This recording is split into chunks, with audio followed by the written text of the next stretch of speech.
Hello, everybody. How are we doing? It's 7:15. At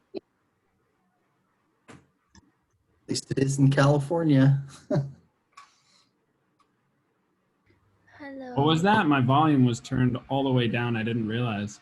That's okay. I said it's 7:15, and then I remembered that hardly any of you guys are anywhere near me.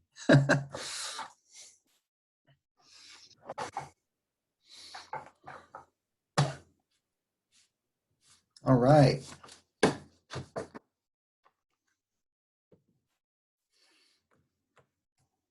So how's it going, everybody? Somebody tell me a story about your latest adventure in 3D CAD. Okay, I got one. Okay. I was trying to get that little rubber foot thing to work where you create the drawing off of the solid piece and then you move it in. I forget Right. what the exact offset the surface and then you move it in slightly. And I spent like 30 minutes trying to figure out which line was which, and I couldn't figure it out, so it never got done.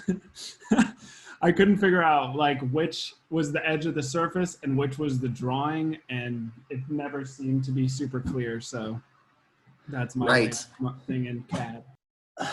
All right, I'm glad you brought that up. Yeah, because when I was making the video for that operation, I was feeling myself. I was like, this feels vague. Like there's a lot of like tricky selection that you have to do to get the edge to, you know, designate as the edge you want to use. And so I was kind of expecting that part, since it's the last move on that model, to be the thing that people would either get it or not get, or that at least there'd be trouble. And so I was checking out some people's files, and I was like, okay, some people got it, some people didn't. So I was kind of like, I guess I'll start the class there and just kind of, we'll just go over that one little bit. Because what I saw some people who clearly pulled it off as intended in the video, which was to use the what's it called? Convert entities commands, where you create a sketch that follows the edges of another surface. And when you do that, there's a certain little sketch relation that'll pop up on the sketch that's created. And so let's see, who was it? I think I was looking at Harish's speaker, and I was like, got it. And then other people had maybe just redrawn it. I don't know. Harish, are you there? Sorry, I'm there. Okay. Let's see. Do you mind if I show off your file? No, yeah, sure. All right. So here we are, guys. Yeah. So, I mean, to start, right, Harish, your file's looking hot, man. It looks really good. And you did a good job on the bottom here. You got all the parts needed.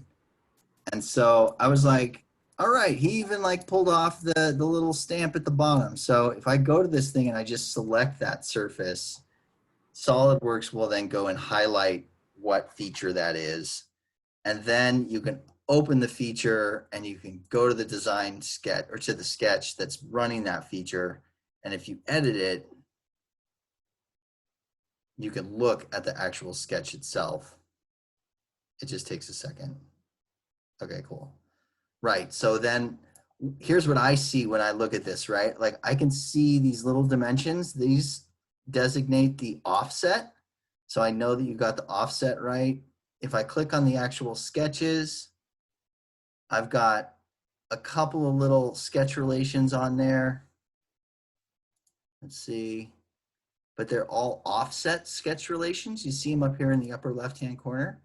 So these little sketch relations kind of tell me like what went down. So like, I guess I had it wrong. So Harish, I guess I was looking at your file and I was like, all right, I don't see the sketch relation that would tell me that you used the convert entities tool. So here's the pop quiz, and don't be afraid to answer, because you pulled it off in the end, and so you're all good. But did you draw the sketches for this, or do you want to walk us through how you pulled it off?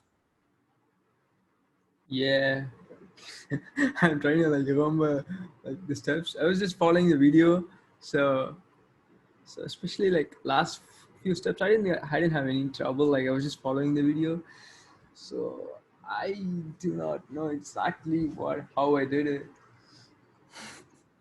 Yeah. Okay. Okay. Well, that's okay. We can go over it again. I mean, I'll at least I'll take you guys down the road. I was thinking that you guys would be going down if you followed the video. So what we'll do here, let's just pretend we want to add another little rubber footer to this, and we'll just use this surface as the kind of the generator of the curve. So, and I'm winging it here. So let's cross our fingers, right? Because like as you said, James, it's not easy. You could end up taking 40 minutes. But the main idea here was like you right click on a flat surface and you make a sketch on that surface like this. And you'll see the little sketch button pop up.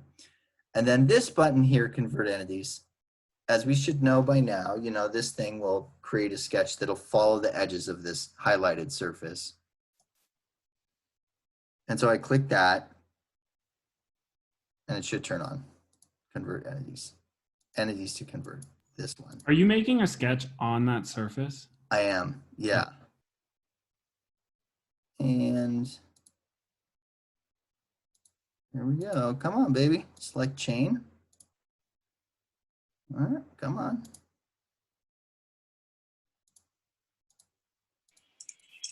And then, God damn, it doesn't work. Here, let me hide it and do another one. Hold on.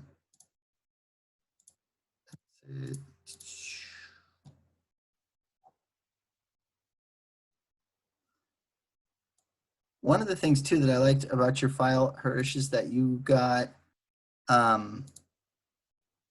like a certain color running on this little feature right here so that it's easy to identify. So I can come here and I can kind of find the one that follows along with that color. Mhm. And here's the question: solid bodies. Let's see. Boss extrude. Let's edit this and see if it's joined into the rest of them. No.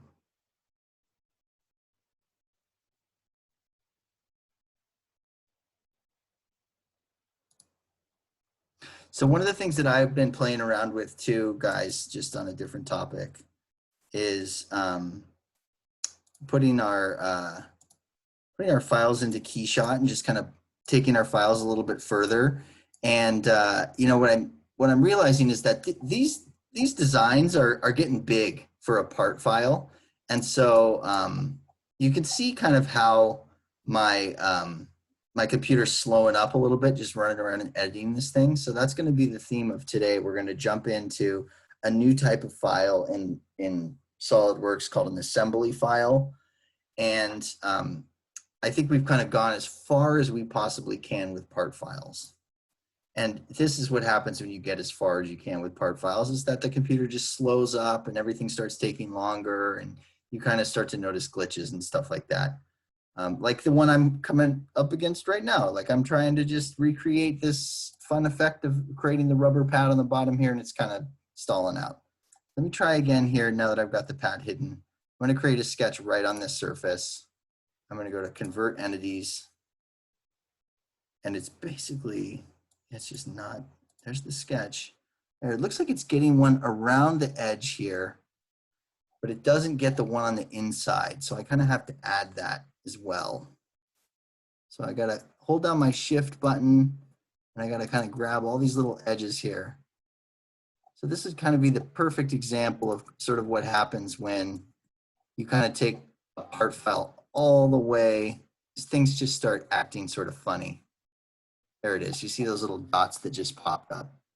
It's so subtle, guys. It's such a subtle little difference between the two.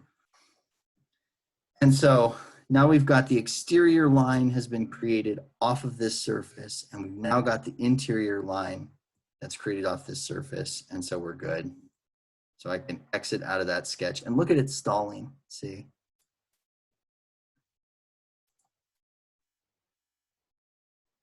I'll edit that sketch again. And then this thing here, this little green button, this little green sketch relation is the thing this is the point I was trying to make when I was checking through people's work. And I was like, how did they make this bottom sketch? This little green box right here that looks like a cube with a darker line on top of it, that's called the on edge sketch relation. And that's the thing that SolidWorks will put on any line work that's created when you use the convert entities tool. So from my perspective as teacher, you know, and when I go to check people's work, I look for just that little icon right there to see, okay, well, how did they make the sketch? Here's another one if I highlight this sketch too. Okay. So anyway, I had totally thought, Harish, when I looked at your file, I was like, oh, he hand drew it, or he like redrew it or something like that. I was expecting you to like have maybe come into class today complaining, oh, I spent hours and hours redrawing it. And, anyway. No, but I'm pretty sure. Like I remember, like doing a sketch and like doing an offset. Like you were doing a couple of times, right? Like in the video. So Yeah. Yeah. yeah, I remember that now. Yeah. So I'm going to try to offset this thing a super small amount, 1/8 of a millimeter, just like you guys did. And you really just need to zoom in on it to kind of watch it happen. The other indicator, guys, that I think I've talked about in class too is how you get this kind of stepped, jagged line work. You can see it here on the purple happening. And all this means is that, you know, we're drilling down to the level of detail where even the graphics card of the computer is struggling to keep up. And that's a good place to be. That's sort of your first indicator that your model is getting to the point of detail where you're almost to the end. You know, it's a nice kind of thing to see. I mean, you have to apply a lot of trust in the software at this point into SolidWorks. You have to trust that it knows what it's doing. SolidWorks is definitely a more powerful program than our graphics cards are, or our CPU, depending on what's running the rendering. But yeah, when you start to see this, you're like, okay, I must be getting down there, you know? And so it's a good thing to see. So we've offset one of the lines here, and it did pretty well, but you have to check it, you know? That's the other thing too. When you get to the point towards the end of a model, you know, you kind of have to get into this habit of like, you get a little like not so trustworthy. And then now that I'm doing this, I remember the issue, right? That the offset wants to go in the same direction. So if you offset both curves at the same time, one goes in and the other one shoots off the side of the model. So you have to do them one at a time. So I'm actually going to bump this up to 0.25 just to make it a little bit more visible. And you can see it sort of softens out a little bit there. So there's that one. And we'll run another offset. This one. And you want to zoom in and check it again. It's going off the model, so you have to hit the reverse button here to reverse it in. But yeah, this is what you get, right? So you got that. This looks just like where you started. And now you've got this nice clean set of curves, one offset in, the other offset in. They're both offset in two different directions. And the sketch is still active. But notice how it's changed to a black color. That's because you added the offset relation. So they're both, these are what they call fully defined sketches. And then from here, you go to your extruded boss base and everything should just work perfectly. It's one of those ones where, again, you know, SolidWorks is starting to struggle on us here. Most of that is because of the complexity of the circular pattern down here. But you have to actually select the interior of the line work here to get the boss extrude to pop up. We'll turn off merge results and we'll set this to 1 millimeter or something. There she goes. Okay. And so when you zoom in on this, you can see the benefit. Now, you know, the way this, you know, like I mentioned in class a bunch of times last time, you know, this is an important part because this little pad does do a lot for this product in terms of its user experience and the confidence that the user will have in the product, the stories they'll tell about using the product and stuff. So the reason I like this part of this project for you guys is because, you know, I know you guys are all in studio and you're starting to put together, you know, you're moving through initial concepts, getting into more refined concepts for your studio projects, and maybe even getting closer to kind of nailing down a final concept.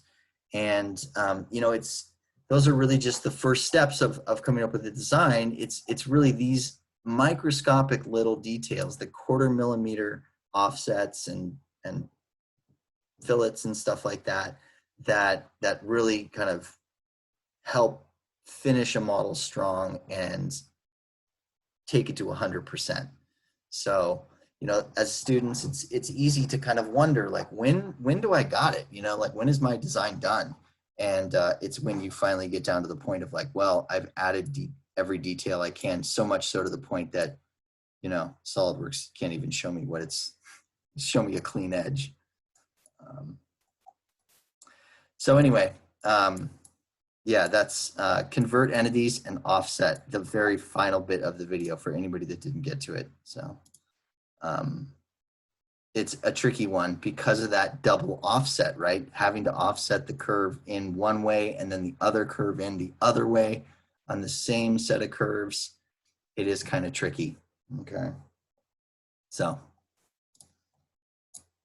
anybody else got any stories they want to tell? Harish, thanks for letting me use your file. Anything else you want to tell us about it while I've got it open here? Yeah, like I was facing a trouble with the handle thing. You were like doing two kinds of like different kinds of things, right? So one you were using like what's the tool called? I think it is called as just tangent arc, I think. There we go. You were Yeah. you're using that. So I wasn't able to do that. I wasn't able to do that method of Yeah, revolve. I did it two different ways because if you remember in class, we had an issue where when we did the sweep, the center of the sweep didn't end up straight up and down.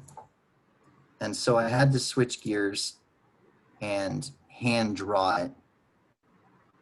And then after that, I thought of a new idea, right? So let's take a look at what you did. Let's edit this sketch.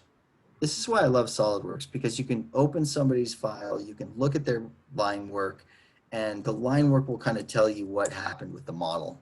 So right away, Harsh, I can see that you took, you know, the same method that I did, right? You used a standard spline right here, Yeah. like this guy. And I can tell because those handles, right? If I try to move this, I can tell that you did it right. You added the horizontal relationship. And so that's right on. You know, we started out with plan A, which didn't work. I mean, this was plan B. This one worked. And I think that plan C. That didn't work for me. It didn't work for you? Yeah, I tried it, but I couldn't like after like I made the mirror, the curve, I couldn't like select the one while sweeping it. Select the curve while I'm sweeping it. Okay. Well, I really want to sell you guys on this idea of the convert entities tool here. It's a really good tool for kind of copying line work. There's always a question that comes up in the class of like, can I cut and paste line work out of one sketch and paste it into another sketch and like use it again? Kind of like in Rhino, cut and paste, it's easy as pie. In SolidWorks, you can technically cut and paste stuff, but convert entities does things a little bit better as far as copying line work over. So like for this file, if I wanted to try that plan C idea, all I got to do is figure out which plane you're kind of working on here. Here's right plane. Okay, so I can see that's the one it's drawn on. So what I could do here is I could right click on right plane and I could make a new sketch on that plane. And then I can go, and so now I've got a blank open sketch running on right plane. Here it is down here at the bottom, sketch 13.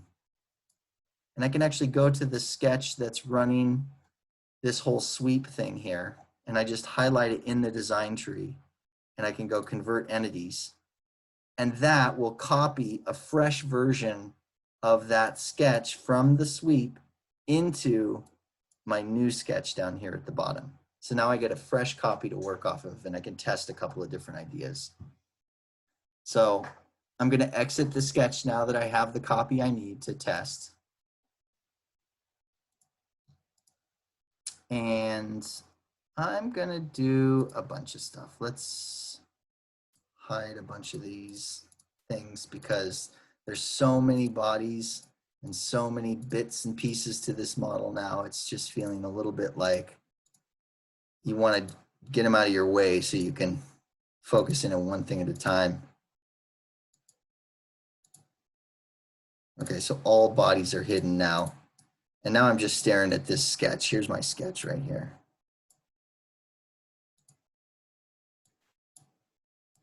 Boom, okay. So Harish, when I look at this, what I can tell here is like this line at the bottom does actually go all the way across. I look at this. And so the idea of mirroring this thing from one side to the other, you would need to trim off the tail end of this sketch here so that you're just dealing with half of it, and then it would mirror across. Oh, I see. Better. I didn't do that. Yeah. So that's probably what got you on that one. So what I'll do here is I'll take this sketch, this copy of this sketch here, and I'll just edit it really quick, and we'll talk more about this sketch relation here. This is the convert entities on edge sketch relation.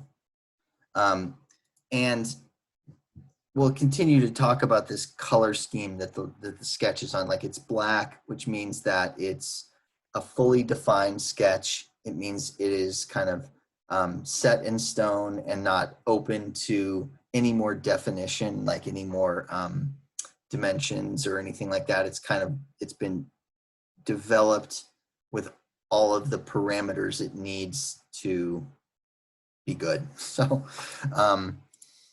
what we want though is we want it to be like a generic sketch without any definition. So all we need to do is just take off the little sketch relations. And you see when you take that little relation off, it turns to blue, the same ugly kind of blue that all new sketches are drawn with. So I want to go around the bend here and just sort of take off all these sketch relations.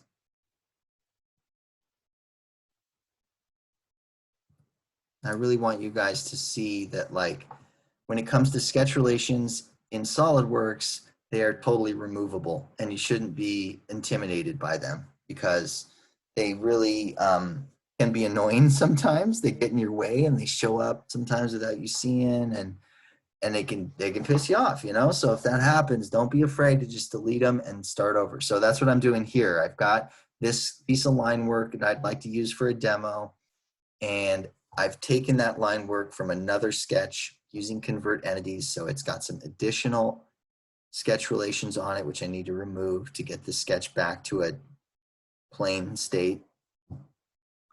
And now from here, I can add a center line, and I'll just shoot way past the bottom sketch here, and I'll go to trim entities, and I'll just trim off that tail end, just like that, and this bit too. Okay.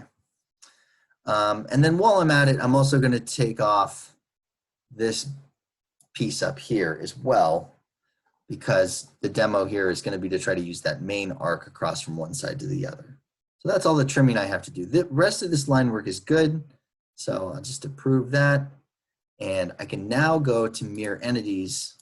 I can select this line work, and I can mirror about this, and that should pop across pretty easy. And then this is the better use of tangent arc, the tangent arc tool. When you have two flat edges and you want to build a perfect rainbow across them, you just go from one side to the other, just like that. And there she is. That's a good, you see how it turned gray in the middle or bluish gray in the middle? That means it's a totally a closed loop. It's a watertight sketch. So we're good with that. And now we can go ahead and we can do our what was that we were doing? We were doing a sweep, right? We did a swept boss base, and we closed out the class last week talking about, or last class talking about the difference between the sketch profile sweep and the circular profile sweep. So circular profile allows you to just pick a definition and apply it to a set of line work like this. And so you just say, okay, I want this thing to be 15, and you type it in. So, and then if you need to change that later, you can just come back and change this to whatever, whatever you want.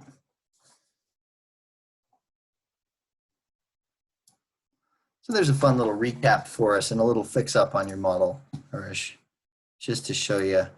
Thank you.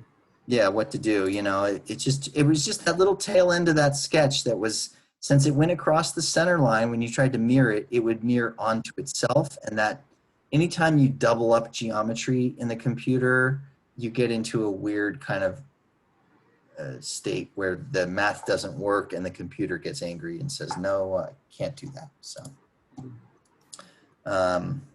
you got yourself a lot of bodies here, but let's click them all on and see what we get.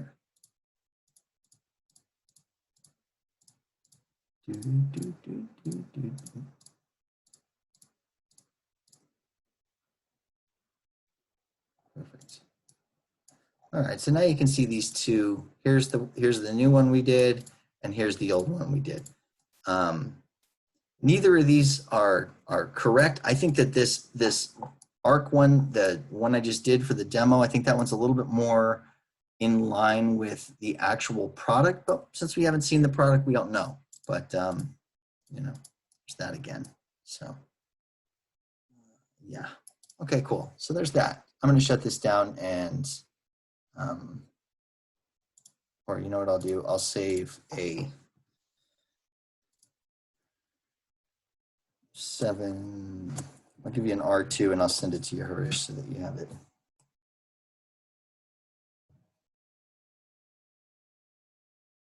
All right, I got a couple more files I was going to bring up. Mo, you're on the chopping block. I'm going to bring up your file, just for learning purposes only. Hey, Jim. Yeah. I actually did what you did for the handle. Okay, you did good. I used the second way. Like, All right. Yeah. Yeah, I was really happy with your file. You know, it looked good. Let me see. I had it open here, and I found one little glitch, and I was like, "Oh, cool! I'll show the class this so that we can all have a learning experience." Here we go.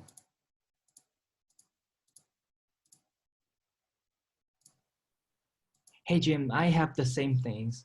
Like, I think it's because of my little cross. The hole is too many.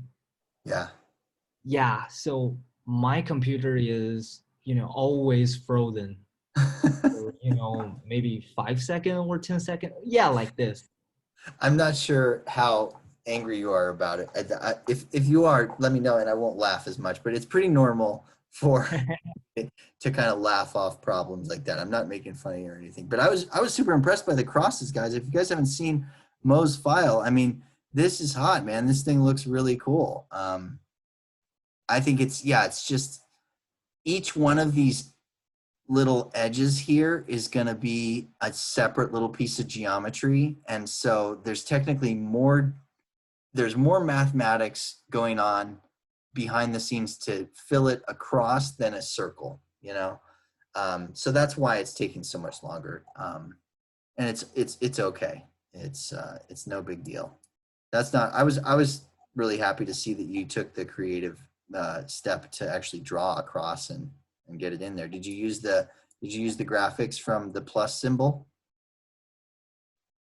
I use two rectangle, I think, and combine them as one. Okay. This is, well, I don't remember exactly, but yeah, I think so. Okay. Yeah. Well, um, yeah, so it's all good. It looks great. I mean, always what I do, guys, just to let you know, I have a little stack of I have my sketchbook next to me always to come up with ideas.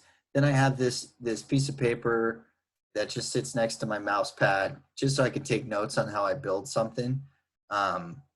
It's only when you have to hand off a file to somebody else to work on when you really need to be able to answer these questions. So, just, when you guys get to ID3, ID4, definitely an ID5, there's going to be a press to get you guys to collaborate with each other on projects.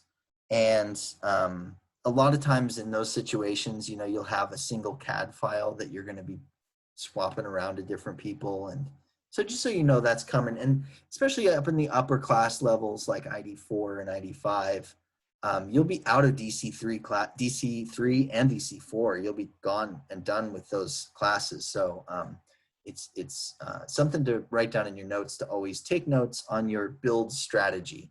And it's impressive when you graduate from school to talk to clients who don't know 3D CAD that well. If you can rattle off a lot of complex terminology on how you built a model, it always makes clients feel good, like the money they're paying you is going towards something worthwhile. So lawyers do that too, but they charge more. So Mo, with your file, I'm impressed with everybody's work on this. This is the area that I found to be a learning opportunity for all of us. Okay, so I saw this right angle between these two panels, and I was like, okay, that's actually something. So anytime you see 2 points coming together into one point, that's called a degenerate point in the computer. And it's kind of like what I was just talking about, where anytime you have two things existing in the same space, you get to a point of kind of impossibleness, and that's where computers start to cause problems. So I recognize this little pinch point right away. And so if I hover my mouse over it and zoom in on it, we'll get even closer. Closer, closer, closer, closer. Let's see, how close can we get before it starts to act really funny? There it is. That's the full extent of what we can get to. So what you see here is you see that the computer is starting to have trouble defining this area. And that's what you see here with this banding, these gray bands. This is a pinch point that is so small, it's like a black hole in space or something like that. It's causing a geometric situation that's near impossible. And because of that, the shader that's shading the model is struggling to accurately define the light and shadow affected by this space. And so it's generalizing, and it's just saying, let's just make it gray, lighter gray, lighter gray. It's just giving you this thing. So anytime you see something like that, it's always a red flag. So this is the micro warning, and then the 2 points touching together is the macro. And this problem is so small we can't even see it with the naked eye. It would be super easy to just Photoshop this little glitch out of a rendering with like the blur tool and a couple of clicks. But where it would come into play is if you had to 3D print, or if you had to get something manufactured and you sent this to a factory and you wanted to get an injection mold tool built. This is where you might come up with some problems. The file could get kicked back or called out, and if you don't know that the issue's there, then you don't know how to fix it. So we just want to be able to catch these things in our files. I want you guys here. You can see this sort of, it looks kind of like some cellulite or something in the model, like a little like ripple or something. And I know for a fact, Mo, that you did not build that into your model. that's just the computer kind of struggling with this pinch point. So we're kind of like in the class as a whole, guys, we're kind of moving out of midterms and into the final phase of the class. And so in my class, I want to really prep you guys to be able to work on your own and recognize issues in your own models as you're building. So I want you guys to keep your eyes out for stuff like this. And if you see stuff like this, do not let it slide. Like, I want you to be able to dig in on these problems and solve them. And, you know, as we get ready to close out our class and start up our final project, it's going to be up to you to recognize this stuff. So what's happening in this situation here, if we select the bar and we go to the sketch, always the strategy when you find a problem with a SolidWorks model is always to go back to the sketch and look at the sketch. Remember, the sketch drives the form. So, you know, when I just highlight this sketch here, I can see, Mo, you did a good job. You added some dimensions. You've got a 12 radius call out for the round here. And then let's see what kind of sweep you did. We'll take a look.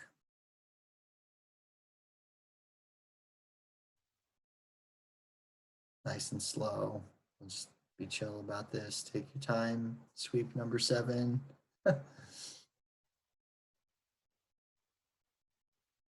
Okay, cool. So you did a circular profile and you've got a 24 millimeter circle, a 24 millimeter radius floating around your sketch. Okay, cool.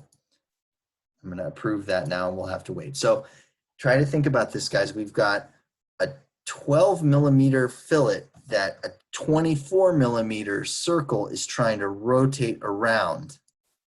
So basically the diameter of this tube is thicker than the corner it has to turn. And actually right now in this state is a perfect example. You can see the circle here is actually bending around and up over itself, and this little edge is just catching onto itself. So the only thing we have to do here is we have to understand, if you're going to do it with a 24 millimeter circle like this, you're going to need to have a bigger radius, okay, to separate these two from hitting themselves as they turn the corner.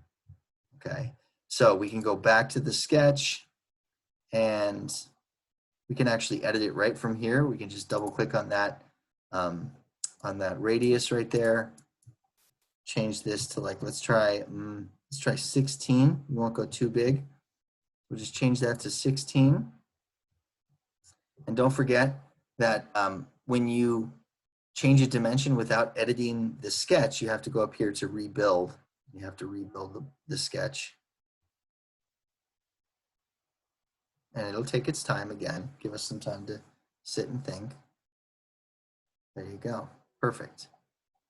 So now you can see the difference, right? This 24 millimeter circle now has a little bit more room to breathe as it comes around this corner. And the banding is gone.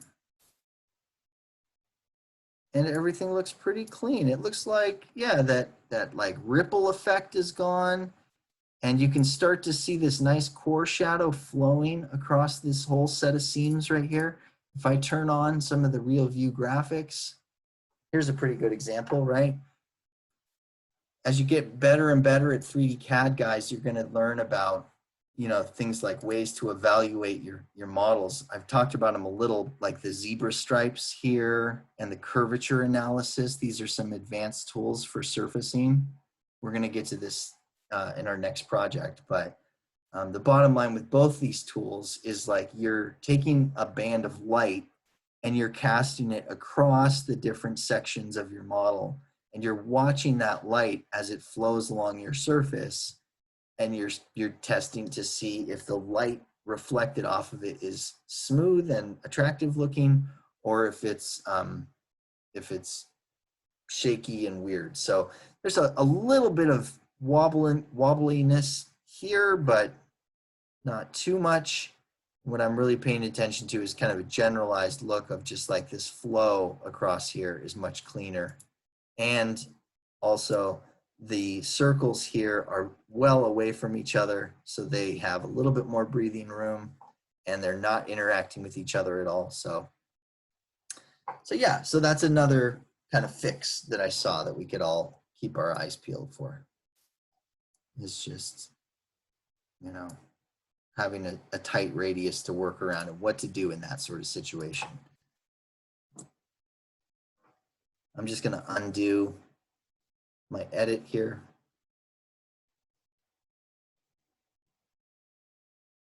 Okay, and we'll zoom back in on the kind of problem area to show you, yeah, when we've got this real view graphics turned on, the band looks pretty good, but then as you get the light kind of in here, see how it's starting to separate and gets really staggery.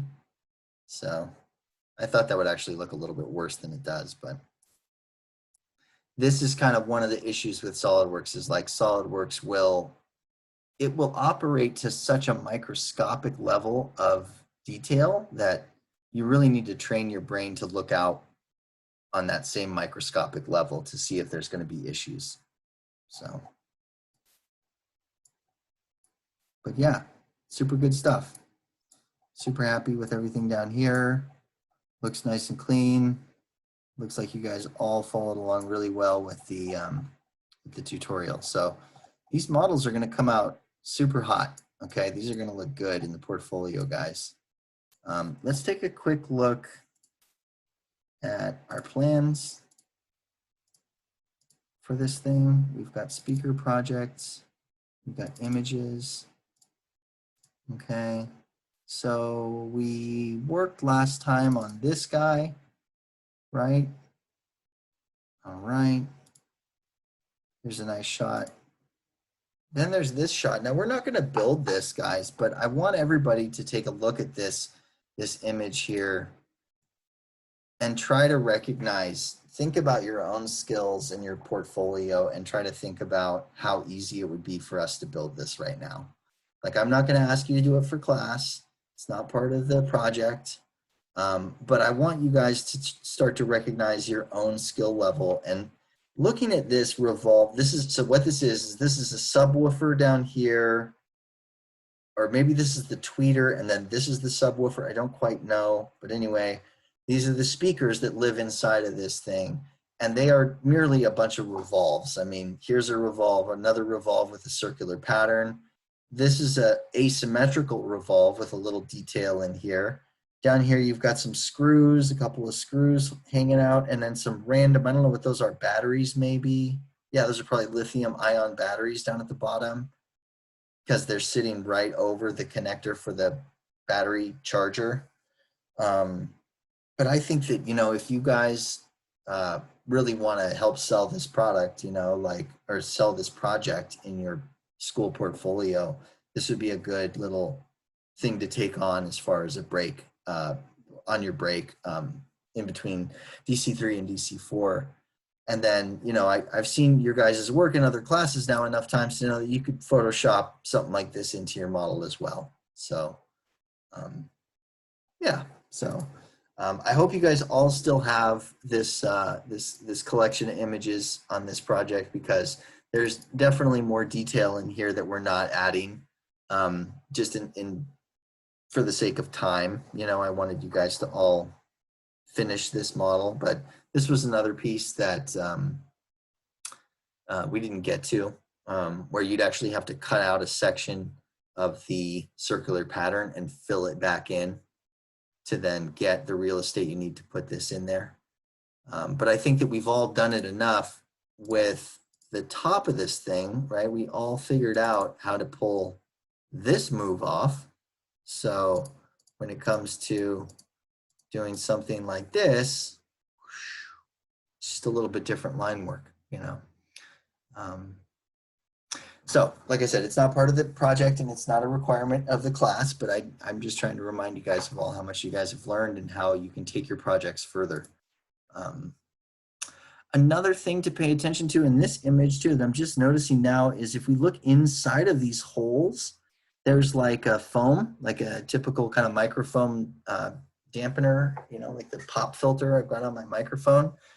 So when we do our renderings of this thing, that's another detail to think about. We should put some sort of interior surface inside of our speaker holes so that you can't see inside of the model and it looks a little bit more real.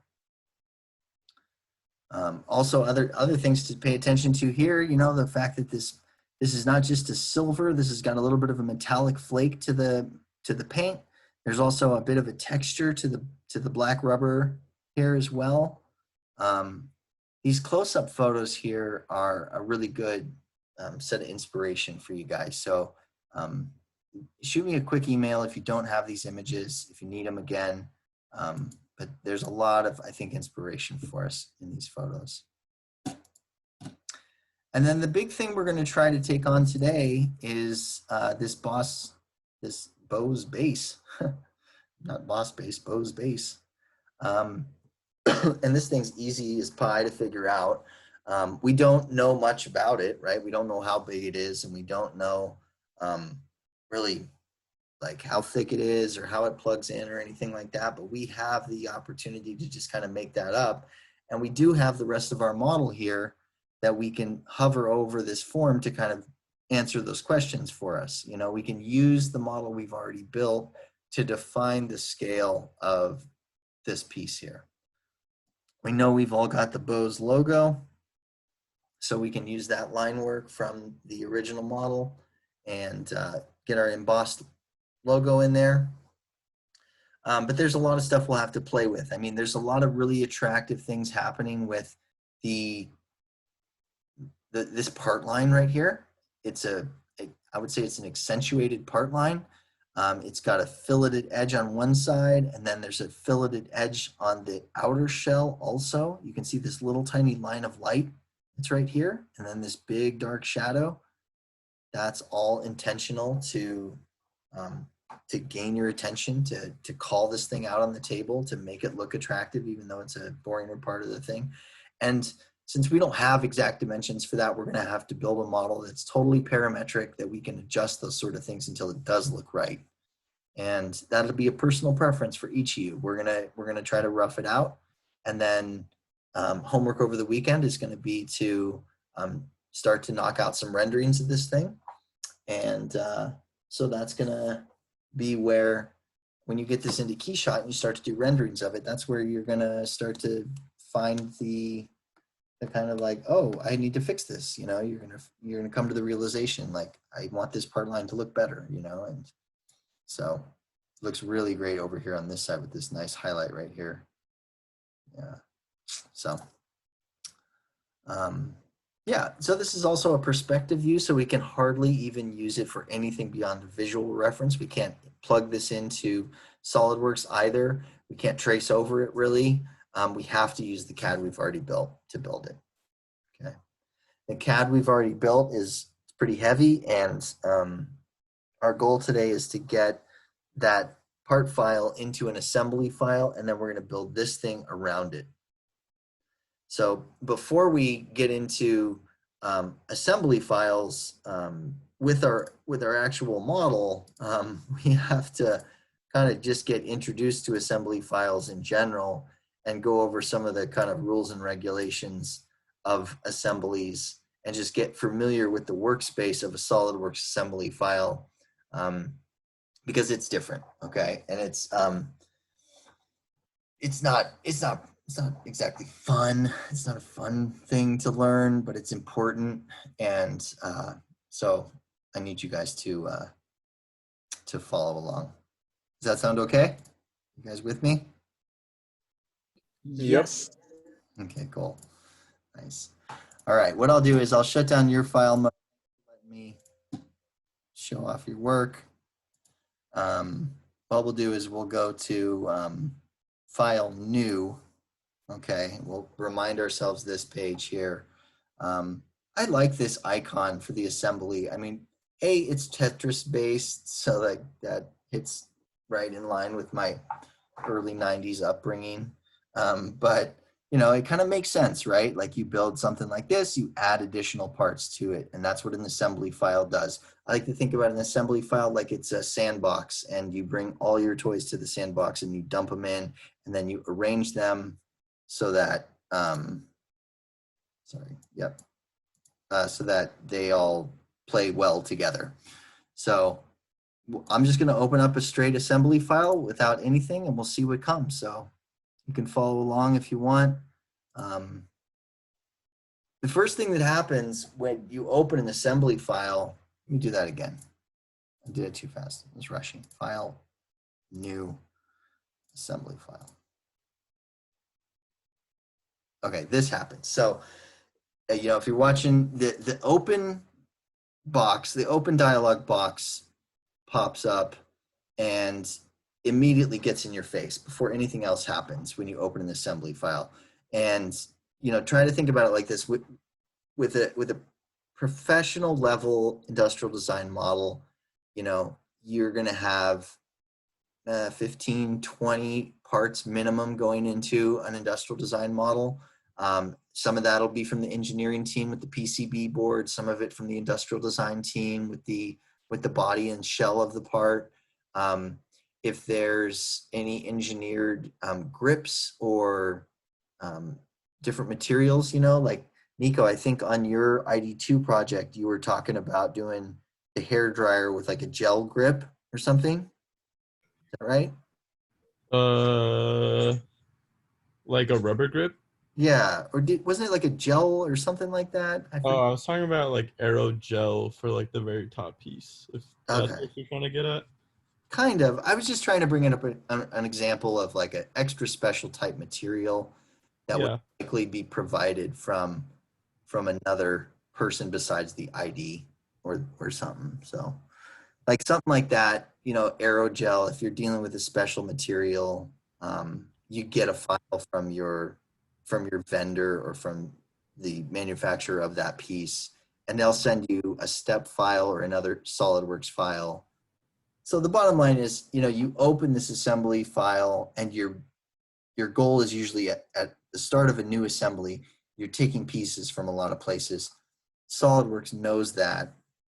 And so when you open the assembly, the first thing it asks you for is, hey, go and open some stuff. What do you want to put in here? You know? So what I'm going to do, let's see here. Did I trash that old piece? Let me see.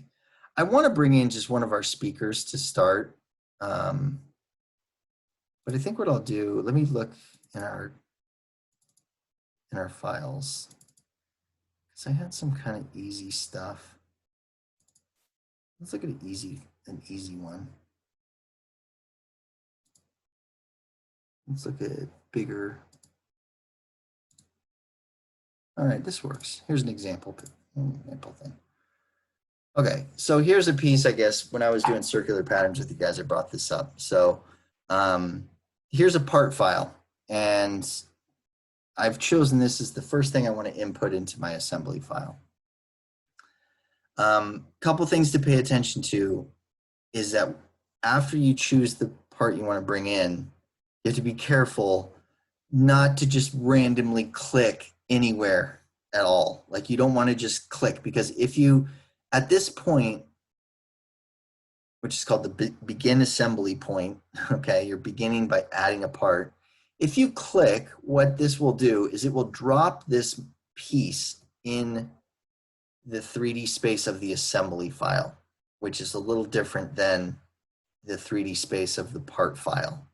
So what you need to do is pay attention. This part you're importing will be stuck to your cursor. Anywhere your cursor goes, it follows along.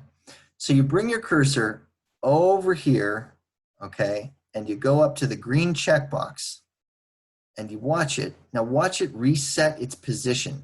I'm going to bring my cursor to the green checkbox, and as I do that, the part, the model, will automatically position itself. It snaps over to the right and it lands in the same position that it would be in if it was in its own part file. Just watch it, watch it. There, snap, see it? So then, once you see it snap over like that, you hit the green checkbox. You have to bring your mouse out of the workspace over to the green checkbox and watch it snap into position. But once it snaps, then you say, okay. All right. And basically what that does is it will line up the origin of your part with the origin of the assembly space.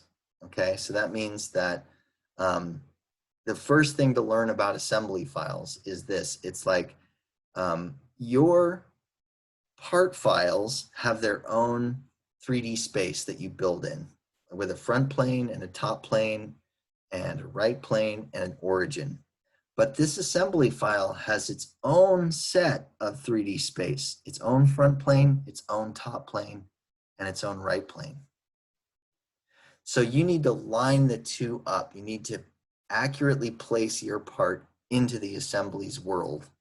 And so that's the way you do it, is you slide your mouse over and you let it auto position itself, okay? And you can test it to see if it worked by hover your mouse over the origin here in the tree, and then pay attention to look at what's happened here. So here's our part file. The part file is called example, and you can unfold it and you'll see here's the whole design tree for that part file. Here's the front plane, top plane, right plane, and the origin for this part file, all nested into one unit inside of the 3D space of the assembly. Okay, so to test the positioning, you hover your mouse over the origin and look at the model to see where it is. It's that little orange dot right there. And then you kind of try to memorize that and hover your mouse over the origin of the part you've brought in, and then that should be in the same spot. So origin on top of origin. Okay. That's step one. And the reason we do that is because it can be kind of difficult to move parts around inside of the assembly accurately, okay? We'll get to different ways you can do that, and you'll see that it can be difficult. So the easiest way to accurately position a piece inside of an assembly file is to just drop it by letting it auto position itself. Okay, it took me a long time to learn that. That's why I'm pretty wordy about it. And I used to do it the hard way for like years until somebody that I was working with saw me struggling to manually position the file and was like, what the hell are you doing? And I was like, oh, well, it's just the way that SolidWorks handles assemblies. And they were like, nah, dude, you just slide your mouse over. And it was life-changing that day, I remember. Oof. Also very embarrassing, but I learned so. So now I'm like, oh my God, I'm going to tell my whole class. So anyway. Okay, so that's that. That's a big thing to learn. Write it down and all that jazz. Practice it a lot because it's got a feel to it. It's one of those moves in CAD that's got a feel. You know, you got to get the vibe right, get it feeling correct. Wait for that snap and then hit the green checkbox. The other like noticeable thing about an assembly file in SolidWorks is the fact that the command line, everything up here, all these buttons are different now, if you notice. Instead of the features tab that is normally up here, there now says there's an assembly. There's the assembly tab, and there's some tab called layout, and then there's a sketch tab. We remember that, but there's a new one called markup, and there's evaluate, and there's a bunch of add-ons, but the tabs are different is the moral of the story. So the first tab always says assembly. And so when you walk up on somebody else's computer that's doing CAD, if they're in SolidWorks, my eyes will always shoot to this right here to tell me, are they in an assembly or are they in a part file? If this says assembly, you know you're in an assembly. And so we've got all new tools to learn about assemblies. We've got the insert components button, which is the button that you use if you want to bring in a new part. So I brought in one part. I'm going to go insert components, And that basically does the same thing that happens when I open the new file. It brings up the open box, and then I can, here I'll bring in a material tube, see what this looks like. Yeah, let's bring in this guy. Okay, so here's another part that I'm going to add into the assembly file. This one, I'm just going to randomly drop it in space, and you'll see kind of what I'm talking about. Okay, so instead of pulling my mouse over here and letting it auto position, you see the snap. This time I'm just going to randomly, I'm just going to go click, and I'll just drop it there. Okay, and then I'm going to roll out on my mouse a little bit, and I'm going to twist around, and you can see, at least for me, it automatically kind of landed in a spot I wasn't expecting. And if I look at the planes inside of the assembly, like you can see it's sitting under the plane here, like it's not on the front plane, like it's very much lost, you know? So the other thing too, if you just throw parts into the assembly, is that now you can move them around randomly, okay? So this is another aspect of assemblies that's much different than a part file. Is like a part file, you can't move the thing at all. You got to build on the plane. You're very rigid. Assemblies have the ability to just randomly toss files around as needed. And that can be a blessing, and it can also be trouble as well.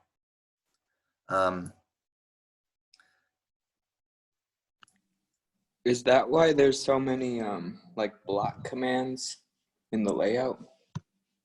Yeah, let's see. Oh, like insert block? Well, just that like whole section. Yeah. I think is different. Yeah. There's a different reason for that, and it has to do with sketches and getting parts to interact together. We're unfortunately, we're not going to go there, but yeah, like in an assembly file, you can build parts that will actually affect each other. Like you can build a set of gears, and you turn one gear and it moves all the other gears. And in order to do that, you would create blocks out of each gear, and the blocks will turn and move other parts of your model. So Okay. that's what those Cool. tools are for. Yeah. So if we try to move the first part we put in, the one that we let auto position, we try to move that, it doesn't move. It says the selected component is fixed and it cannot be moved. So now that we've brought two parts into the assembly, we learn about another one of the big rules of assemblies. And in typical SolidWorks fashion, it's hard to recognize which is which. The big giveaway is like, if you can move an item, okay, it's considered floating.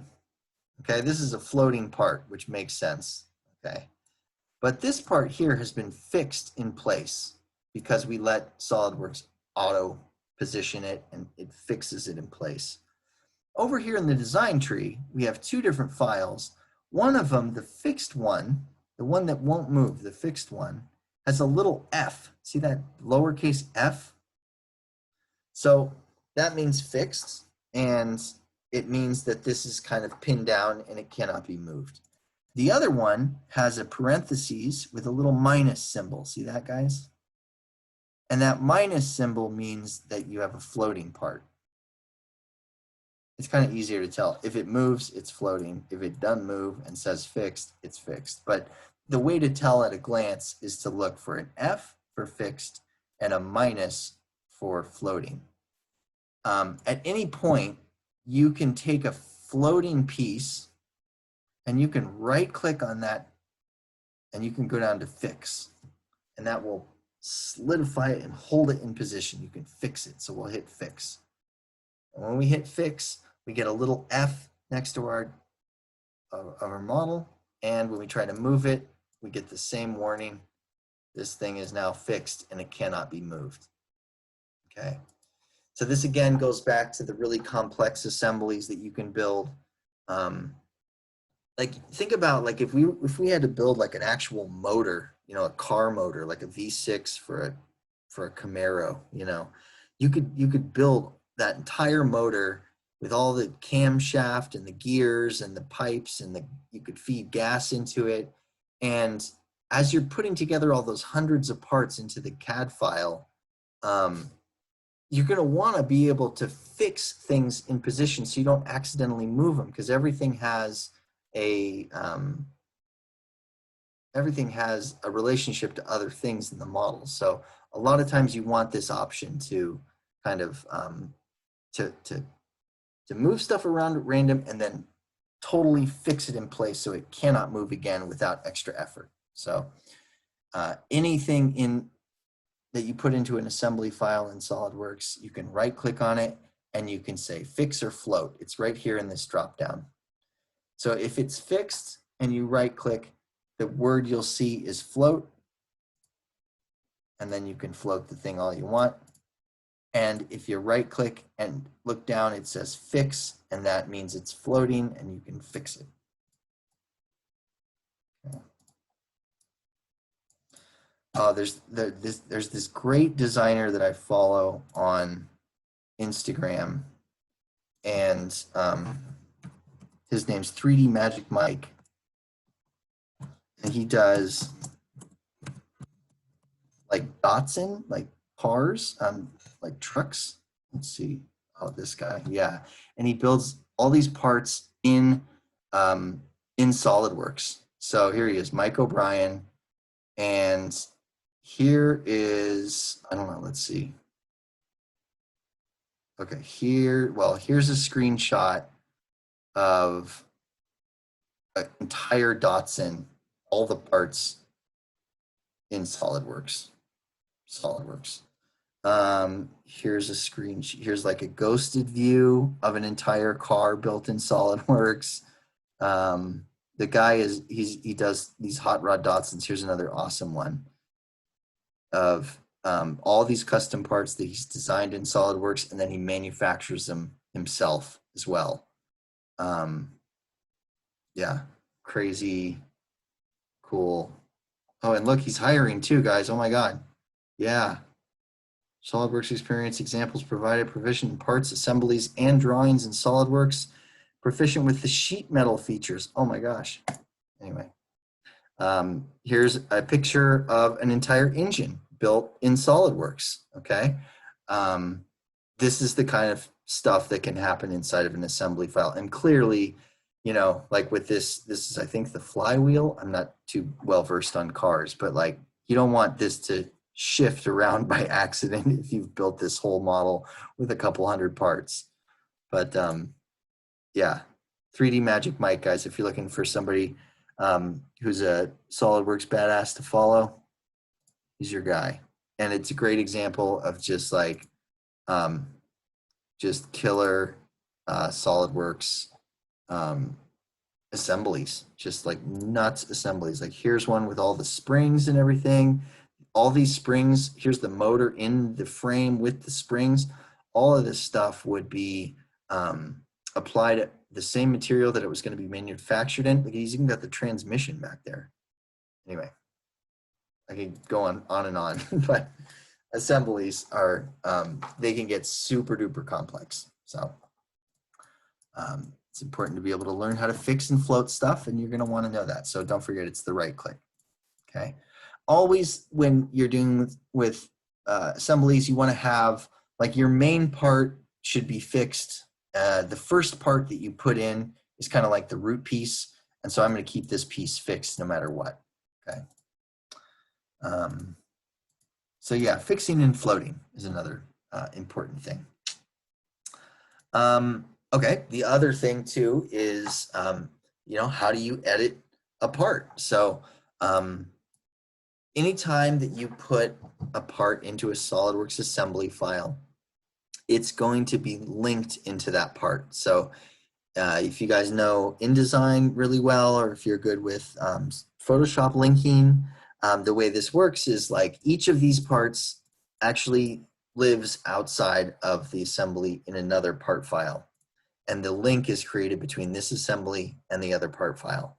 So if you go to the other part file and you edit it and then you reopen the assembly, the edits that you make in the part file will show up in the assembly, and vice versa. If you're here in the assembly file and you make an edit, the edits will show up in your part files when you open them later. So that's something that will likely come up in your builds, and it can be kind of nerve-wracking. So I'll walk you guys through it and show you what's up. So this second model here, I'm going to just delete it out of the assembly because it's kind of done. I just brought it in to show you the float and fix thing. So you can just right click on any of the parts here in your design tree and go delete, and you can delete them, and it won't delete the whole part file. It just takes that linked reference out of the assembly. But this piece here, you know, this is the actual part file that I built for a demo in another part of the class, and the whole part is here. Okay, so I can, you know, I can go and try to edit this now, and you know, it's like, well, how do you do that? You know, like if you get in here and you try to, you know, like edit something, it's not really working. You know, so what you have to do is any items you've added to an assembly file, you want to right click on them, and you want to go up to this button right here, edit part. And I want you to memorize that icon right there. It's the same icon as the assembly, but it's got a little pencil on it. And it's not the first one. The first one is open part. Okay. Open part will actually open the part file in a separate file so you can edit it. But we want to do something called in context modeling, which means we're going to model in the context of the assembly file. Okay. So we're going to go to edit part, and we're going to get a warning that says you need to save this assembly first. Okay. So we're going to create the link now between the assembly file and the original part. So we'll say save and continue, and pay attention to the type of file that we make. It's called an SLD ASM, solid assembly. I'm going to call this example ASM R1. And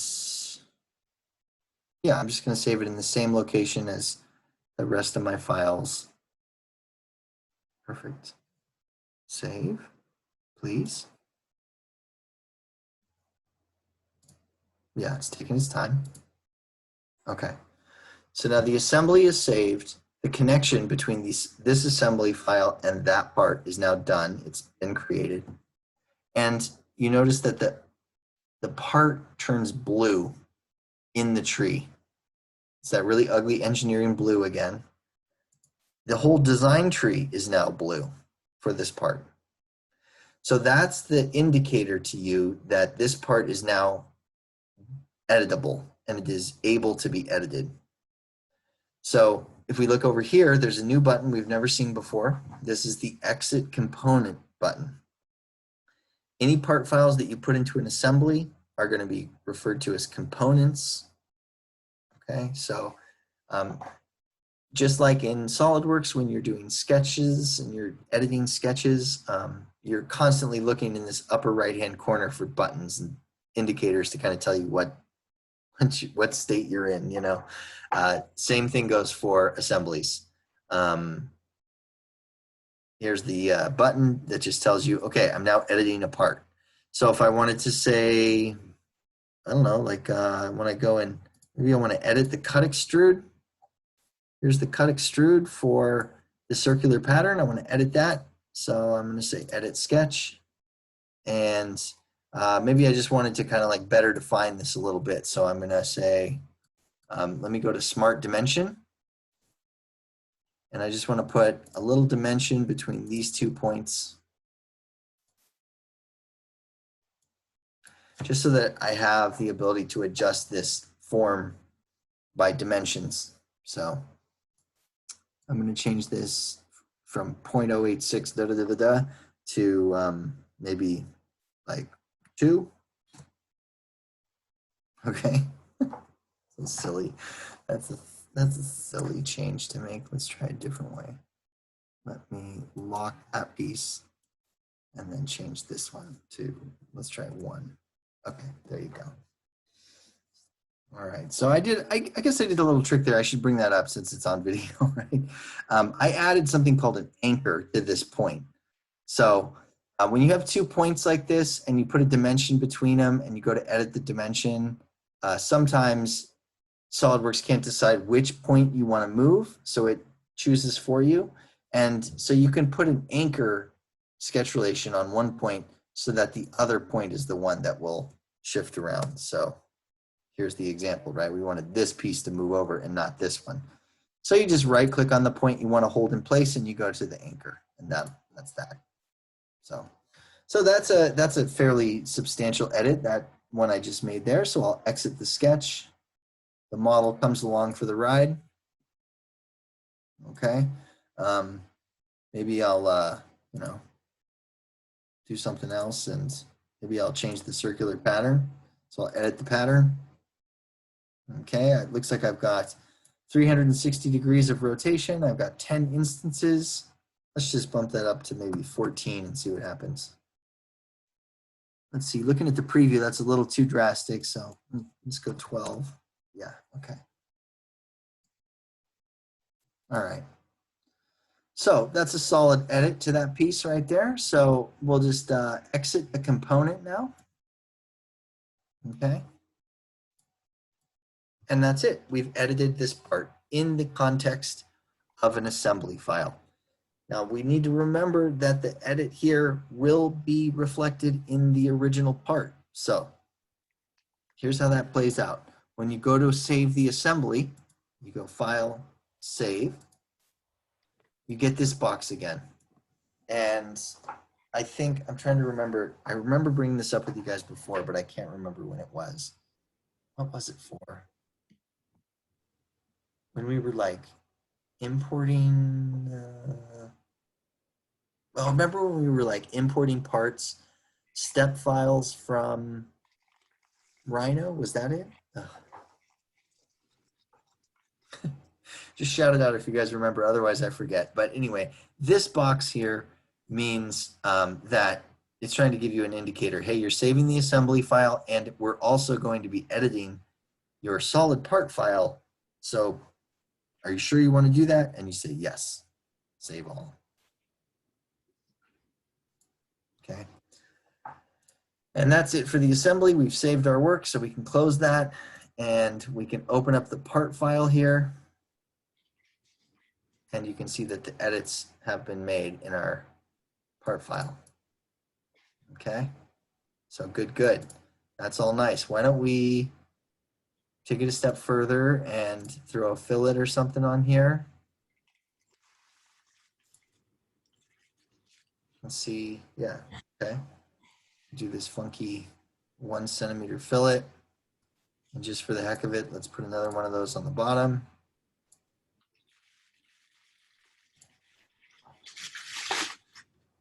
Cool. All right, that's some changes. So we'll save this part file now and close it. And we'll open the other part file. We'll open the assembly file. Here it is, example ASM.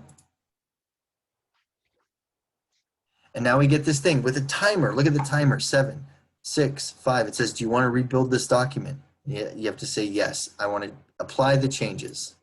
So you hit rebuild, okay?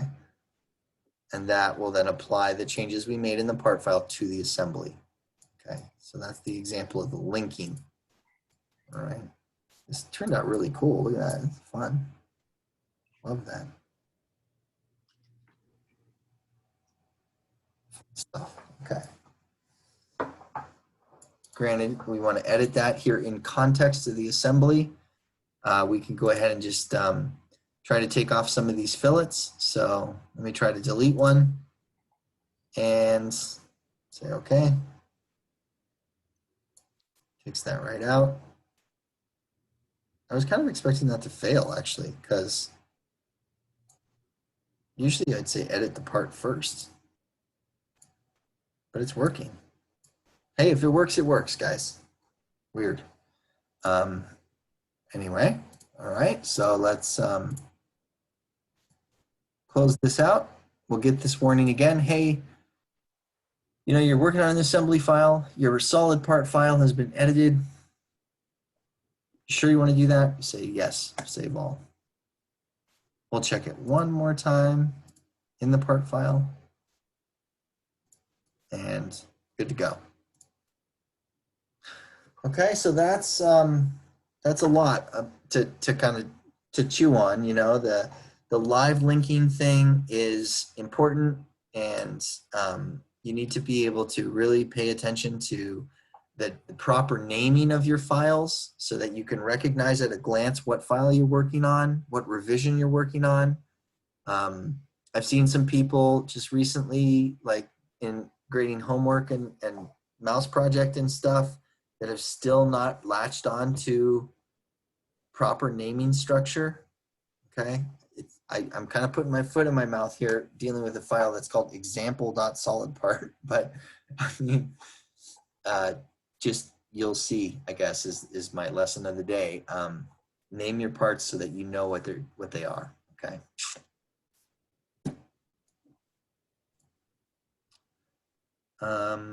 Yeah, so why don't we, let's see, 8:36. Yeah, we'll keep going for a little bit longer before we take a break. I think what I'm going to do, let's see, I'll pull up one of my own files. I got all your guys' work on my computer.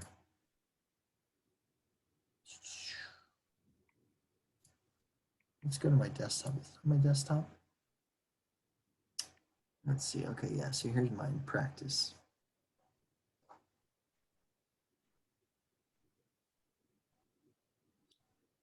All right, cool. So here's my file, and this is the part file, okay? But we can start to see now, like, that even though this is a single part file, it actually should have been built as an assembly. I mean, the top handle here could be its own part. This whole bit here, this rubberized top could be its own part. This piece could be its own part. Down here at the bottom, everything here, this piece would have been its own part. The little rubber gap that we built would have been its own piece. And so, like, if you don't get on with assembly files, you know, you're just building part files like this with all your pieces in one part file. If you go into manufacturing, you're going to have trouble. Like your boss comes to you and says, okay, this rubber gasket piece, we need to get a cost on that. You know, this is pretty typical for what happens in an ID job. Your boss comes in and you go, hey boss, oh, I got this great idea. We're going to put this rubber thing on the bottom. It's going to feel so buttery when you set the speaker down. Oh, people are going to love it. Oh, we can call it the soft touch, and we can make it a branding thing. And, you know, we'll develop a whole line of products that have just this special type of rubber. And the boss goes, great, let's find out how much that piece costs. And you go, oh, well, it's stuck in the rest of this part file. So what to do, right? You want to insert this into its own part file. You notice that it's its own body, right? So you can take this thing here and you can go and you can right click on it under the solid bodies tab, and you can say insert into new part. And at this point, okay, you can then give it a special name. There's file name right here. Click on this, okay? And you can give it its own custom name like rubber foot R1, okay? And I'm gonna put this on my desktop for demo purposes.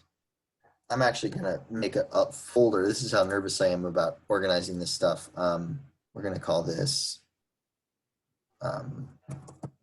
parts demo. I'm gonna put it in its own folder. So I'm gonna give it a name, and I'm gonna give it a place to live. I'm gonna give it a location on my computer to land in. Okay, and then I'm gonna confirm here what it's done. And so this is where the computer's defined the name of the new piece. Okay, and I'm gonna say okay. I'll get this little warning here that says the template used for making the derived part as different units of measure than the base part. And I'm going to want the base part to change the units of the new part I'm making. So I say yes. Okay. And what that does is that will put the part file, or that will take that little rubber footer off and make it into its own SolidWorks part file called rubber foot, and it opens it after it's done making it. Okay. Now this is not actually like a working file here. Okay. If you take a look at the design tree, what you've got here is you've got an imported item in your design tree. So instead of saying Boss Extrude with the sketches that you used to draw it, you just get this imported item. But it's still its own part file. So you could take this rubber foot solid part file here and you could send it to your rubber foot manufacturer and say, hey, can you read this file and get me a cost? My boss wants to know by end of day. And that would be it. Now there's a linking thing that kind of happens in between the two files too. So back in the part file, there's now a link between the rubber foot and the new part file that you've created, kind of like with the assemblies. Okay. So I'm kind of showing you guys two different things right now. Okay. I'm introducing assembly files, which is sort of the correct way to build a speaker like this that has multiple components. But then I'm also showing you guys this other way of, if you do build your SolidWorks files with different components in the single part file, how do you handle that? Like, how do you, save out individual parts from a fully built part file? And this is it. It's the save into new part dialog. Insert into new part.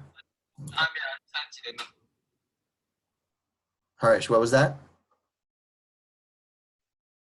No, it was not me. Oh, did anybody talk? Hello?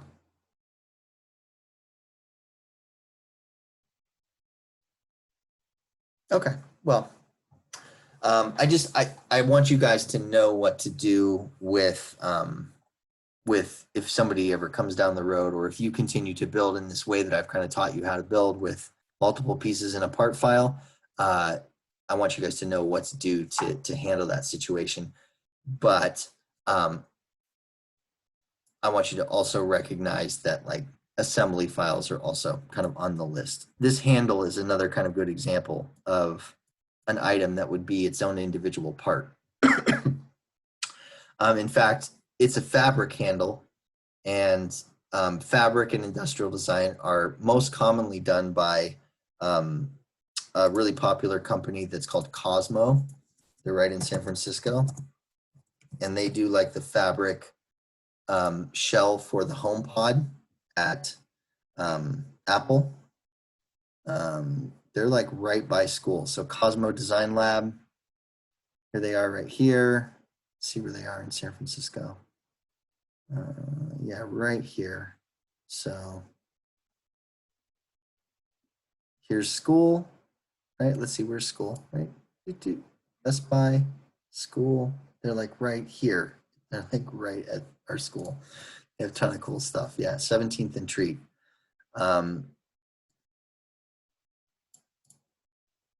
Yeah, pretty cool design factory. They do all sorts of custom design fabrics and stuff like that. They were the host of a big Core 77 design design conference that happened a couple of years back. Yeah. Wait, where are they? Oh, that's so funny. Sorry, my wife used to live right by here, and this was like a homeless encampment. Anyway, sorry, memory lane. But bottom line is, what was I talking about? Fabric handle would be its own part that you'd have to send to Cosmo to get a quote. And the question is, well, oh, I built it into my part file. What do I do? Okay, so you click on it, you find the body that it's living in, and then you insert it into a new part and you give it a name, and we'll call this one like fabric handle R1. Save it in the same location. And then that's going to put it into its own part file, nice and clean. Okay, so we're learning two big things today. We're learning about, you know, how to properly build a multi-component design in an assembly file, and then we're also learning, if you have built a multi-component part file, what to do in that sort of situation. So there's two kind of blended instructions happening right now. But the big theme of both of those instructions is that you will have a linked situation between your individual piece and then the what's called the master model. So in the single part file situation, this would be called a master model, and then the individual component would be the component that goes into the master model, and those two things are linked. So whether it's a in-context assembly file, these are two different methods of modeling in SolidWorks. There's in-context assembly modeling, and there's master model part modeling, okay? Two different things. I'm going to teach you both ways, okay? So, and then you can blend them too.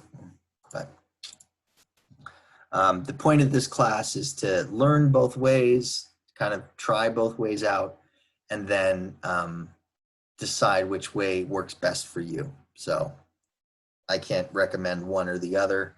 I can just show you the ropes of both. So I'll close this part file now, and I promise I'll close that, and I'll close this.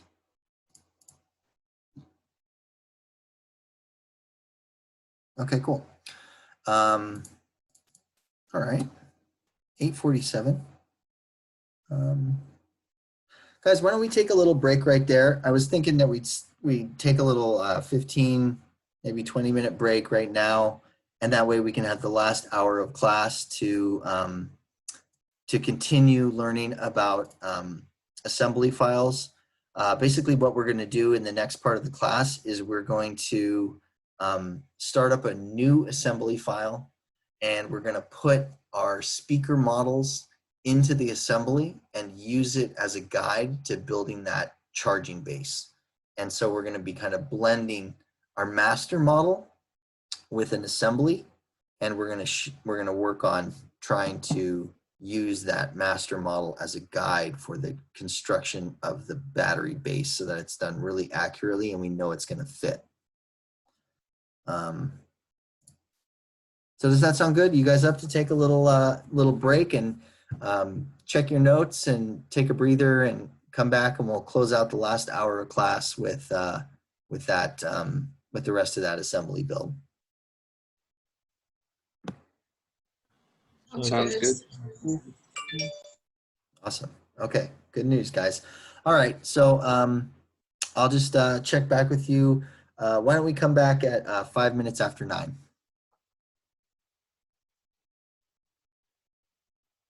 All right. Okay. Okay, cool, guys. Thank you.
Hello, everybody.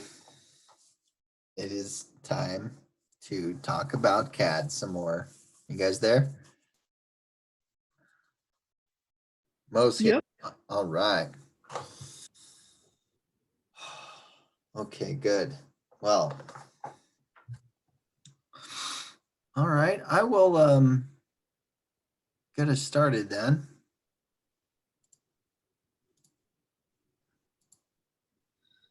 I feel like that break is especially hard to come back from for some reason. I think it's just this topic, guys, of assembly files and everything it's not my favorite. I don't know why. I try to use assembly files very sparingly and like as little as possible, because they can get very complex.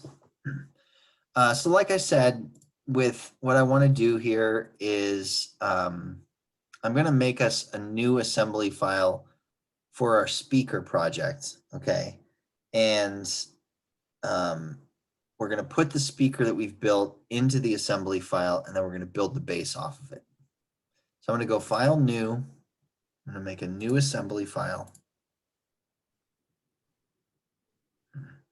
And just as I said it would before, it's going to ask me to put a part into the assembly.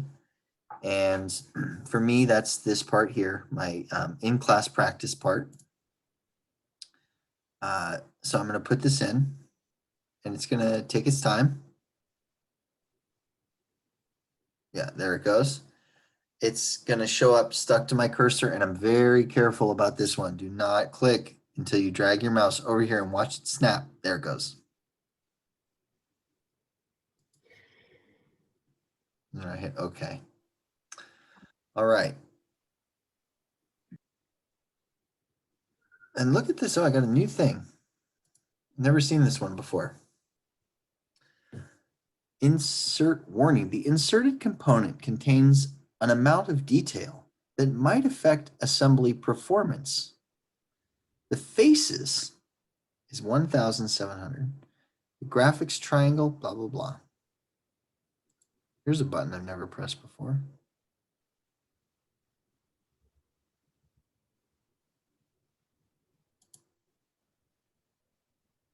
Weird. Sorry, guys. This happens sometimes. This is something I haven't seen before, so I just wanted to see what it does. Look at this one. 600,000 triangles? Oh, okay, anyway, let's just not think about it. Maybe this is like all of the real view graphics and the shadows and the ambient occlusion. Maybe that's just making it a little too complex. Anyway, you put your speaker into the assembly. You take a look at the part file in the design tree, and you pay attention to, does it have an F or not? The answer is yes. Ours has an F. If you try to drag it, it's fixed. So that's good. That's what we want. We want this thing to be stuck in position and not move at all, okay? All right. Now at this point, I'm going to save this assembly file, okay? And I'm going to give it a name that I will recognize right away as this is the assembly file that goes to my speaker part. So I'm going to say File, Save. And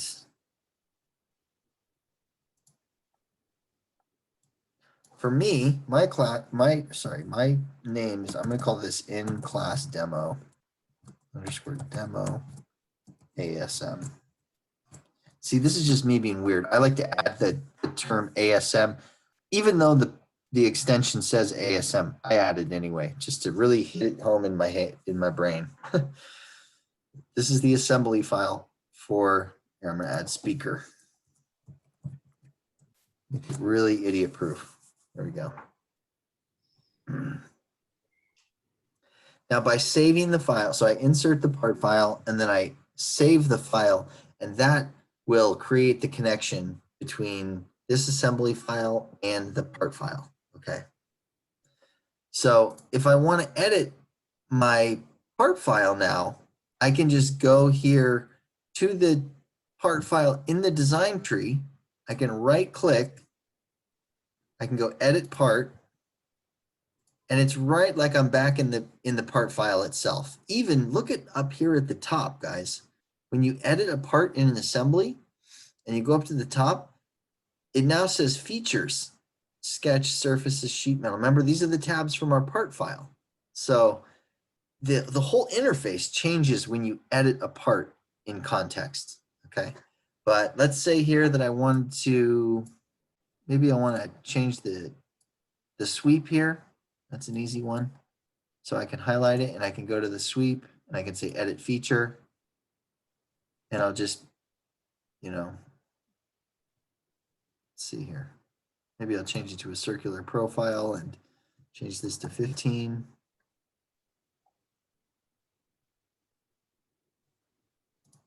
See what I can get away with, 16. Yeah, okay.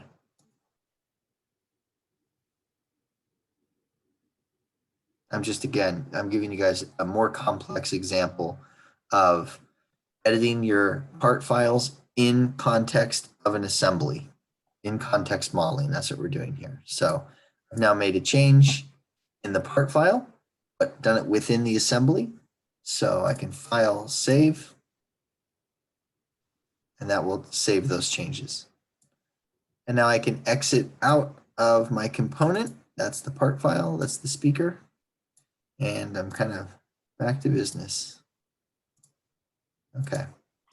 All right, so far in the class, I've showed you guys the basics of how to bring a part into assembly. I showed you how to bring in multiple parts to an assembly. And when you do that, the difference between fixed parts and floating parts. I showed you how to edit parts in the context of an assembly. Okay. Maybe one thing I haven't shown you guys is how you can right click on a part in an assembly and you can go to open part and that will open the part file. Like here's the assembly behind it and here's the part file itself. So it'll open the part file in its own separate window. And then if you want to go make an edit, we'll just keep doing the edit to this sweep here. You can edit the part file like this. We'll change this from 16 to 15. Once my computer's done being frozen. Change it to 15 and approve. Okay. And we can close and save it. And then here we are back in the assembly file and it's asking us, hey, you got changes? I'm going to save them. And so you say yes. And now we can edit this piece and go down to our sweep and double check that it accepted our change from 16 to 15. And there it is, 15. Okay. So that covers the basics of assemblies, right? How to bring files in and then how to edit parts in the assembly, how to open the part files on their own and edit them and bring them back into the assembly. All of this now you guys have got the basics of. It's going to take a lot more practice for you guys to get this right and to memorize all this stuff. And so I want to just remind you of that, but you've now got the kind of basics. So out of my way. Screen, thanks. The next thing to do is how do you make a brand new part inside of an assembly file, right? So far I've just showed you how to bring stuff into a blank assembly file, like how do you bring your toys into the sandbox? But now there's like, how do you build a sandcastle in the sandbox? How do you build a custom part inside of here? So the reason this gets a little complex is because you need to really start paying attention to like the idea that your part file, if you open your part file, has its own set of planes, the front plane, the top plane, and the right plane, okay? And then your assembly file has a front plane, a top plane, and a right plane. Now we did a really good job of being clean about this. So our planes all align and our model is sitting in the right place, because when we first dropped it in here, it landed well. It self orientated itself. So that's why all those things are right on. But the next thing we have to do is we have to choose one of these planes of the assembly to build a new part on. Okay. Now we're going to try to build, we're going to try to build something like this here. All right. And I kind of want to draw this as a revolve from the side view.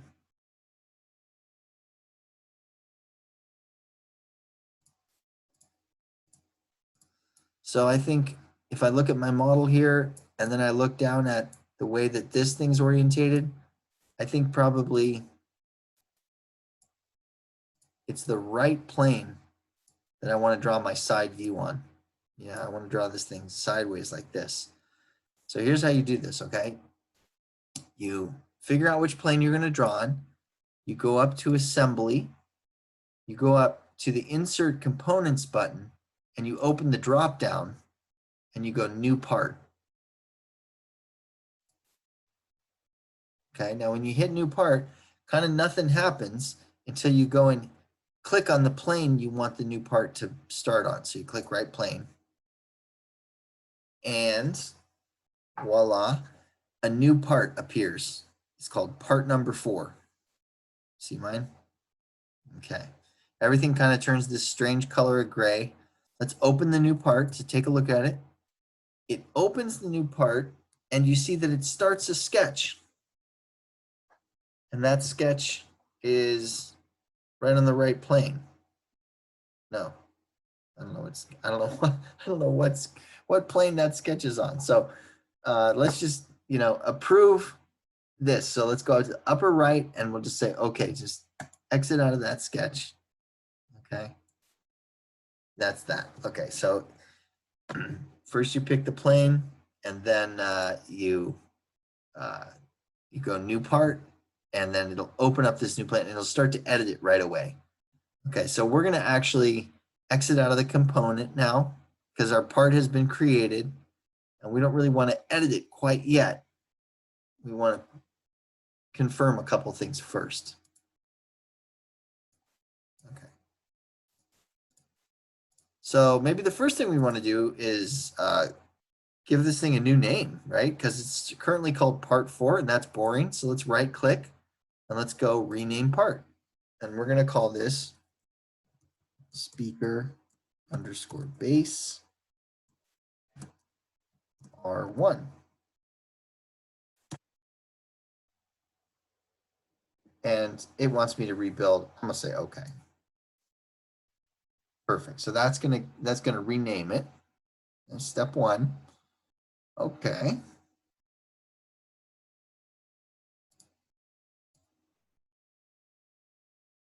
All right, so then the next thing I want to do here is I want to take a look at the planes that were created for the new part, because sometimes they need to get adjusted.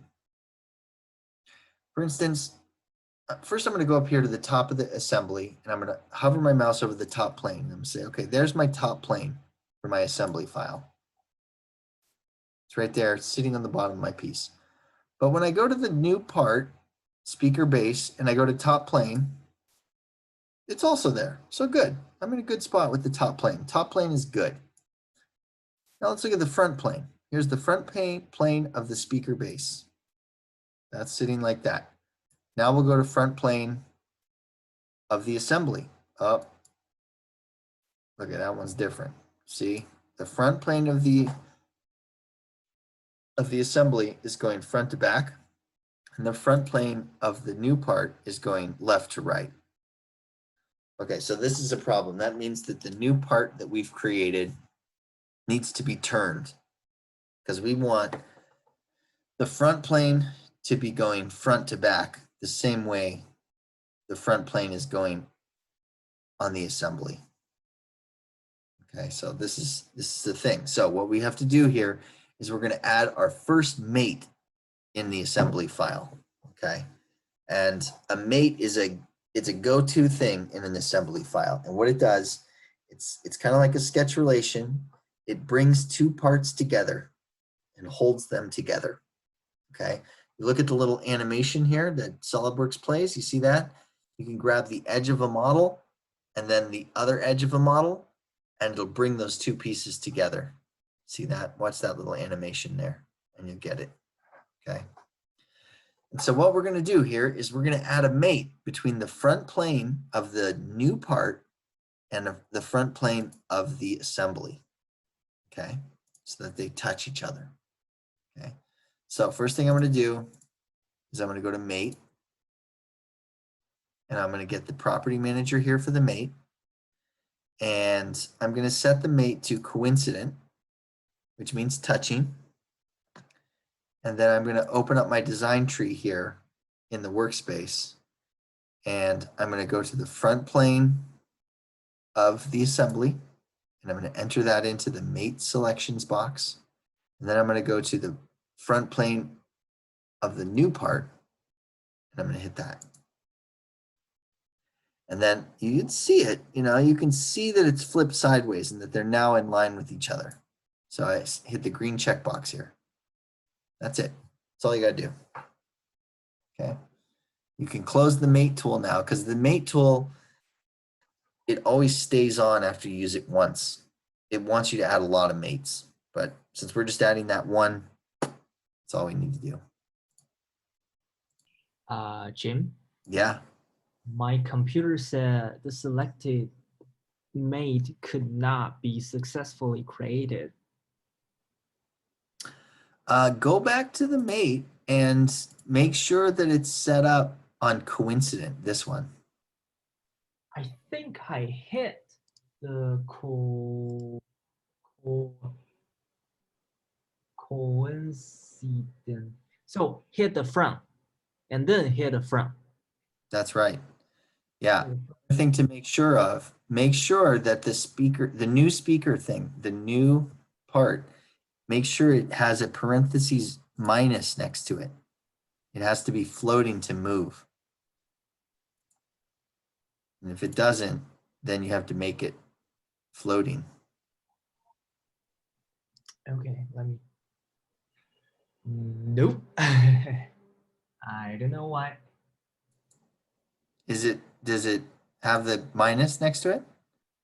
Yeah, it's a plus. It's a plus.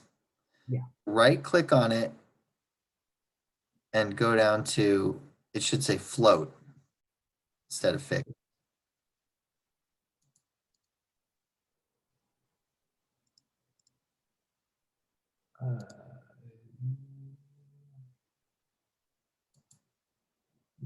I only have the fix. Okay.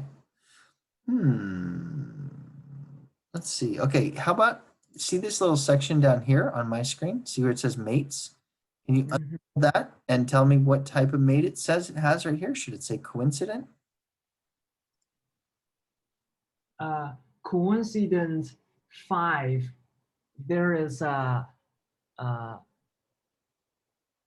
emergency yellow triangle. Oh boy. Let's see what you got. Can you share your screen? Can you, Mo? Ah, Mo. Best. Bad designer. Okay. Look at this, Mo. I can't see that at all. Yeah, I can make a screenshot and email you later. Okay. Okay, we'll go that route. Sorry, guys. Okay. That's okay. Don't worry.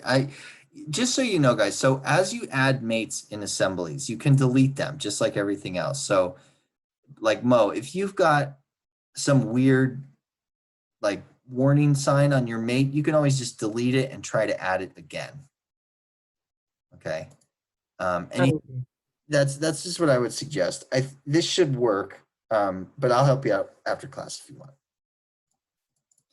So once you got those two things running, the whole goal here is just to have the two front planes in line with each other. and to make sure that all of the planes kind of match the assembly file. Okay. And then, you know, we're kind of done with the setup of this file. You know, think about it like, you know, if you've ever been in the wood shop and you got to go on the table saw or something, and you got to get the clamps and you got to get the different stuff. You know, you got to get your what do they call it? I want to call it the gate or whatever to hold your wood down. And, you know, this is what we're doing with the assembly file. We're setting it up for work, and now we can get to work. Basically, is the thing. Once you get your main master models in the assembly, you've got a new part started in the assembly file. Okay.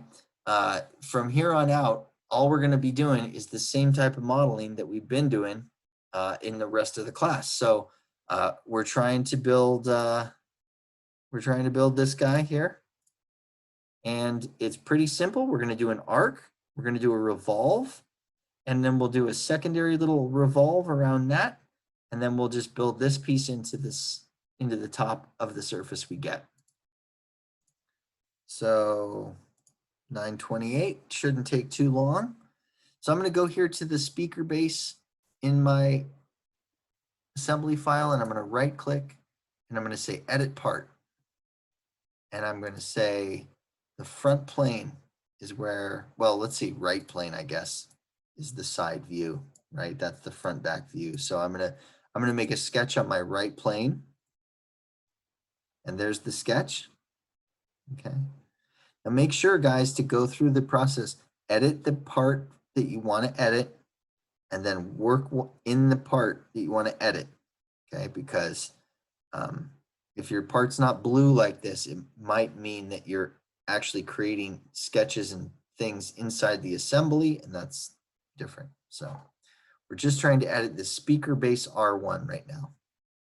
So you can see that just making that sketch, the interface transforms to the part file stuff we're all familiar with. Edit sketch button is here, and we're good to go. So I'm going to look normal too. And I'm going to draw myself a little spline. Okay, now try to remember what's up here, guys, right? Like this foot here is the thing that our piece should sit inside.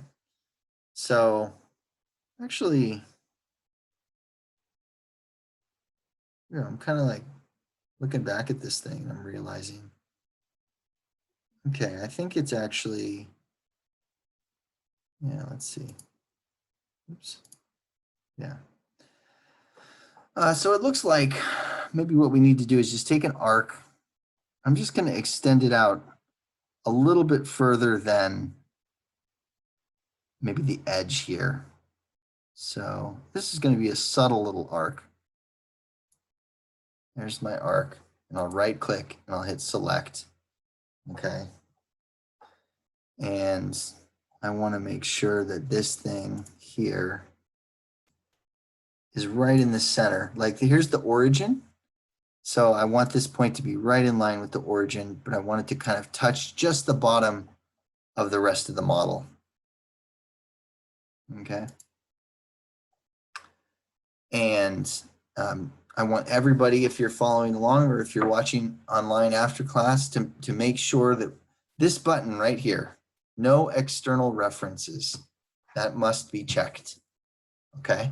It's usually checked automatically in SolidWorks nowadays, but back in 2016, when I first started using SolidWorks, you had to manually check this on and off, and it was annoying. I won't even get into it. Just make sure that that button is highlighted. It says no external references. Okay. From here, all we're going to do is, you know, this is a spline, so I'm just going to take this curve here and I'm going to right click on the diamond and make it horizontal. And then I'm going to kind of try to understand here that the point of this is like that this blue line will be the top of our battery charger. Okay, so we want it to kind of be as flat as possible so we have a lot of space for this thing to kind of sit on. Be careful about this end of the curve. We want it to kind of be, yeah, kind of domed like that. Like we want, remember, here's our little pad. That's our foam pad that's going to sit on. So this thing should be pretty close. Yeah, there you go. This has got its horizontal relation on it. So that's nice and clean. And that's it. Okay, so that's that line. We'll take another line right here. Take a straight line and just go down a little bit. Let's see. It's giving me a little preview.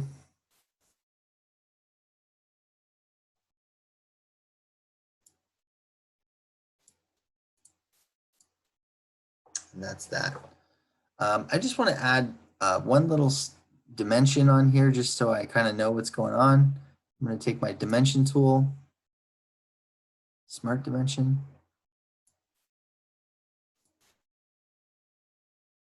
Oh, and here's a call out.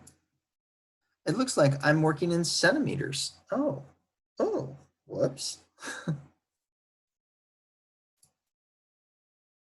So I'm going to change the dimensions of my assembly file here. I messed up. So down here in the lower right, same button as in a part file, change to millimeters. You might need to edit your sketch again. Yeah, so here's 6 millimeters. Perfect. Okay. And I think we're just about good to go right there. That's going to be the top of our base. So let's do a revolve boss base now. So I'm going to change the features. I'll go to revolve boss base.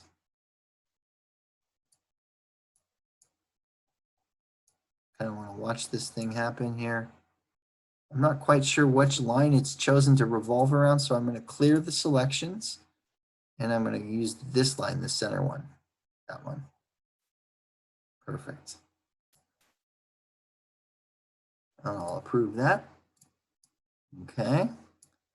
And just to kind of get a better sense of how that looks, I'm going to exit out of the component now. Okay, so that means I'm exiting out of editing this new base, speaker base part.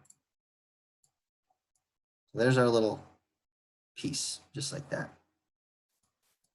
Okay. And we're going to kind of just take a breath right there because it's pretty big what we just did, right? We just built a random shape inside of our assembly from the ground up. We kind of used that shape. We kind of used the rest of the model here to kind of build off of it. So we want to take a minute, to file and save our work and pay attention to this thing that says that we have edited the assembly file and that we have edited the speaker base part. That's the new one. So we'll say, okay, save. Now we have another decision to make because we've built a new component inside of the assembly. SOLIDWORKS wants to know what we want to do with this component. And this is kind of big, guys, so listen up, okay?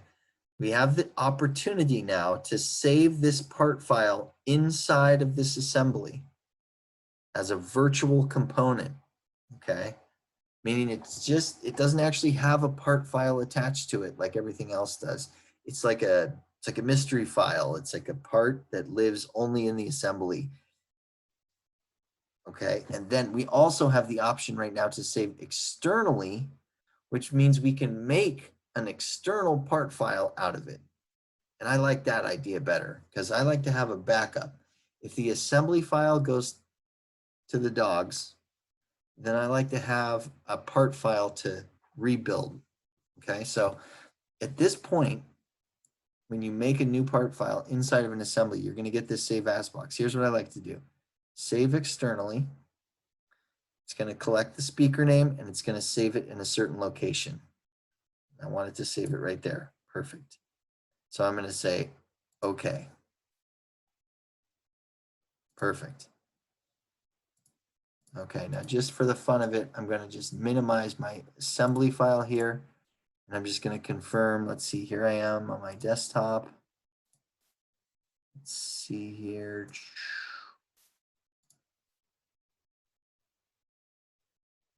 Here's the new part file, speaker base R1. Okay, so I'm just double checking that from within the assembly, it spit out a part file for the new piece I'm working on. That's all. Back to the part file. Back to the assembly. Okay, so next thing, we're going to do this next. We're going to continue to edit the base of the speaker. Right click and edit this part, and it will turn blue. Okay. And we're going to just kind of finish off what we started on the last one. Go here to the right plane, make a sketch, look normal to, grab our straight line tool.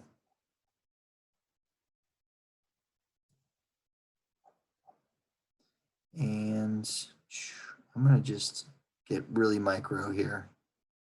I'm going to go, just going to add a little chamfered edge.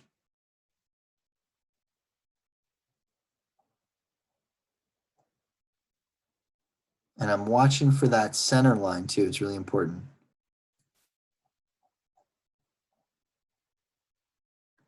And I'll just escape right there. So I'm kind of drawing the profile here of the secondary piece. If we look at our reference photo, right? Here's our reference photo. So here's the chamfered edge I'm trying to build right here. We'll add a little fillet to it and stuff. So let's see. Take my line tool. I'm going to build this big part line. This will be totally hidden inside here. There we go. Close that off.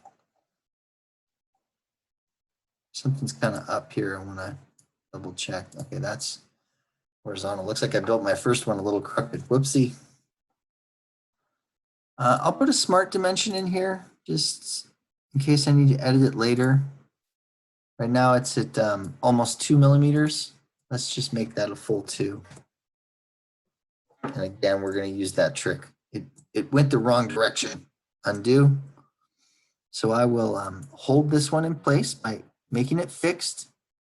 And then I will edit this to say 2 millimeters. And then the other side pushes over. Perfect. There's that. Okay, good. So that'll be the sketch. And we'll do a revolve with that.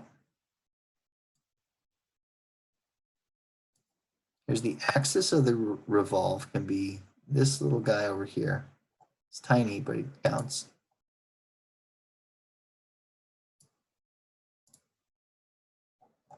Okay.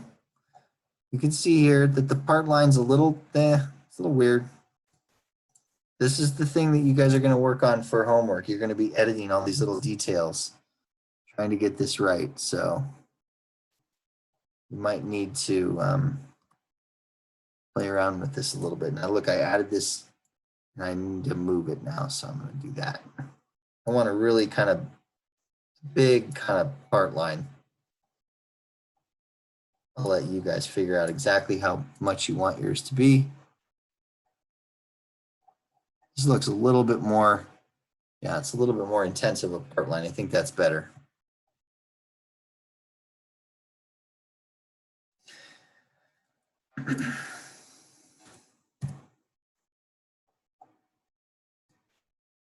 I wanted to make it a little thicker.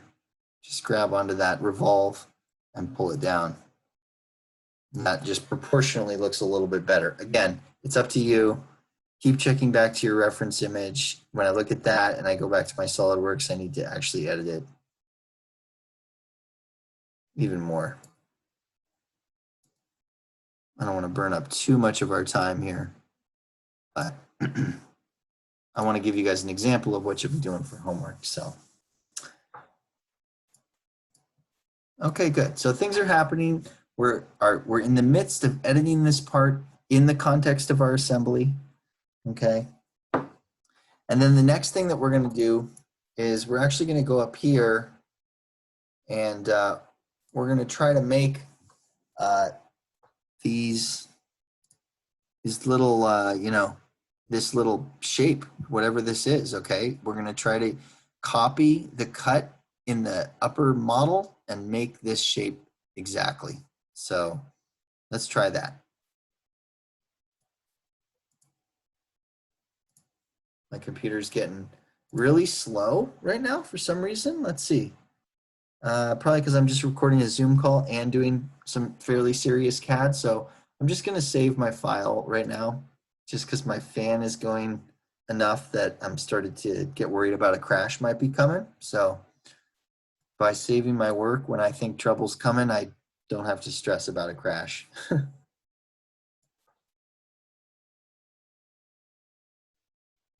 think what I'll do right now is just try to pay a little attention to my model here. So you can see this kind of shoehorn shape that I've got. It's kind of like, it's like rainbow, whatever, an arc shape. I want to take the sketch from that and I want to use it in this new design, this new model, okay? So what I'm going to do is I'm going to kind of open up both part files at the same time. Now this is really crazy, right? Because, okay, so now I'm looking at a lot of stuff. This is advanced CAD. This is not an accident that like this is happening at the end of the semester, okay? I mean, being able to manage the full design tree of your previous speaker model and figure out which part, or sorry, which sketch to bring, I mean, it takes some brain power. So you can hover your mouse, and this is why SolidWorks does this. You can hover your mouse over the design tree and it'll highlight all the different components. So as I see that U shape start to highlight, I can tell, okay, there's the fillets that go for that. All right, there's the cut extrude 6. And here's the sketch number 31, okay? So now I found the sketch that I want. And so here's what I'm gonna do. I am going to, while I'm editing my charging base, I'm gonna make a, okay, yeah, I'm gonna make a sketch on my top plane, okay? So I'm gonna right click on top plane and I'm gonna say sketch. And then I'm gonna look here and I've got the edit sketch button turned on. Then I'm gonna scroll up here to the model, the other model, and I'm gonna get sketch 31 and I'm gonna click it and highlight it. Okay. And I'm going to say this. I'm going to go to convert entities. All right. Now talk about full circle, guys. Like here we are back at convert entities, right? So all of this stuff is connected. You know, the reason why I started the class with convert entities because I knew we'd be closing with convert entities. But now we're going to do a big one. We're going to do a convert entities from one part file to another. So let's. And you're going to get a bunch of warnings at this point because we are breaking some rules. We're doing like Rebel CAD now, okay? It says the selection is an external reference. Because of the current setting, the reference will be automatically broken. Just take my word for it, say okay. A few times. Say okay, okay. It's going to ding at you. Ding, ding, ding. Okay, please stop. There, good. It worked. It worked. But since we're breaking the rules a little bit, SolidWorks doesn't like that, but it's possible and it works all the time. You just got to know that ding is coming. So, so now we have a nice blue sketch, okay, and it's right there. It's part of the new part that we're designing. See, so there it is. So we've taken a sketch from one part file, put it into another. Oh, this is so fun. Okay, so now what we're going to do is we're going to do a boss extrude, features, extruded boss base. Okay, and we have to kind of like watch the wireframe. Look at, I'm going to zoom in right here. So you guys can, hopefully you guys can see this, okay? You see the wireframe of the, this is, I think that would be the female side of the charge, or of the speaker.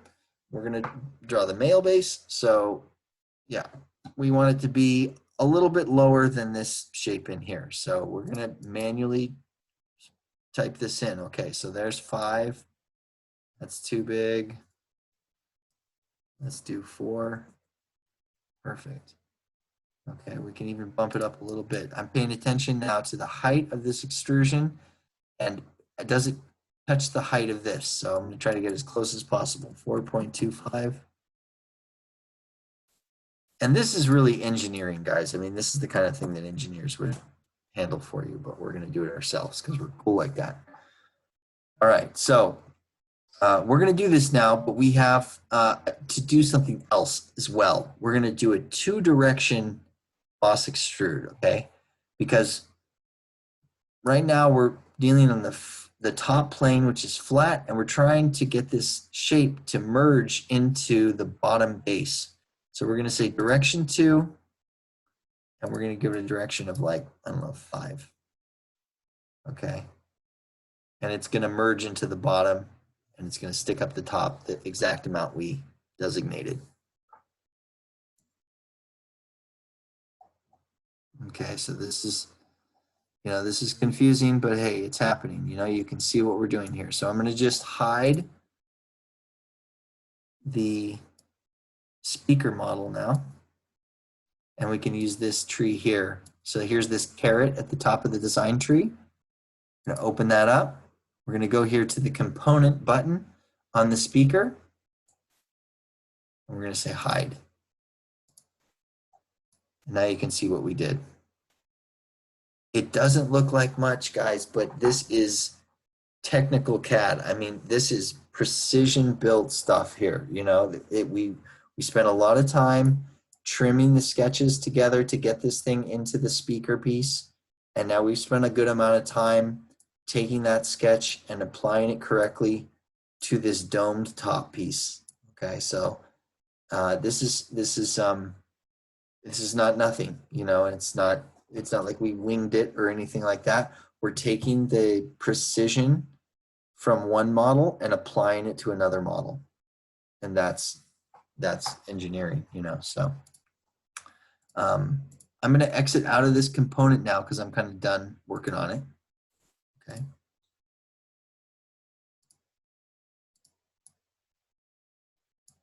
I'm going to actually take a look. I'm going to hide the speaker base now. Hide it. And I'm going to look back at my other model, and I'm going to take some notes now, okay? I'm going to go here to my speaker, and I'm going to take some notes on these fillets because I can't remember what size fillets I added here, but I'm going to right click and I'm going to say edit feature. And that's going to bring up the fillet that I added to this shape. And it's 3 millimeters.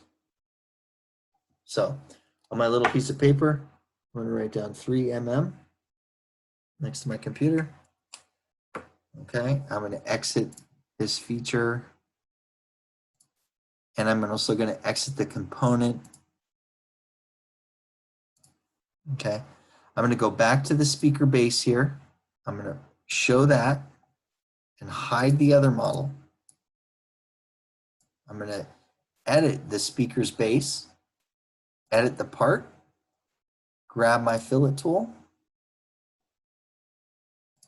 and look at that. It has captured the detail from the review of the other fillet. So it's also set to 3 millimeters now. Fantastic.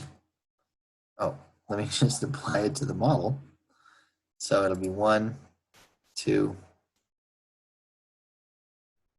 3, 4. And then 1 click on the top surface to grab all of them. Perfect, perfect, perfect. Okay, guys, okay, good. So now we'll turn on both.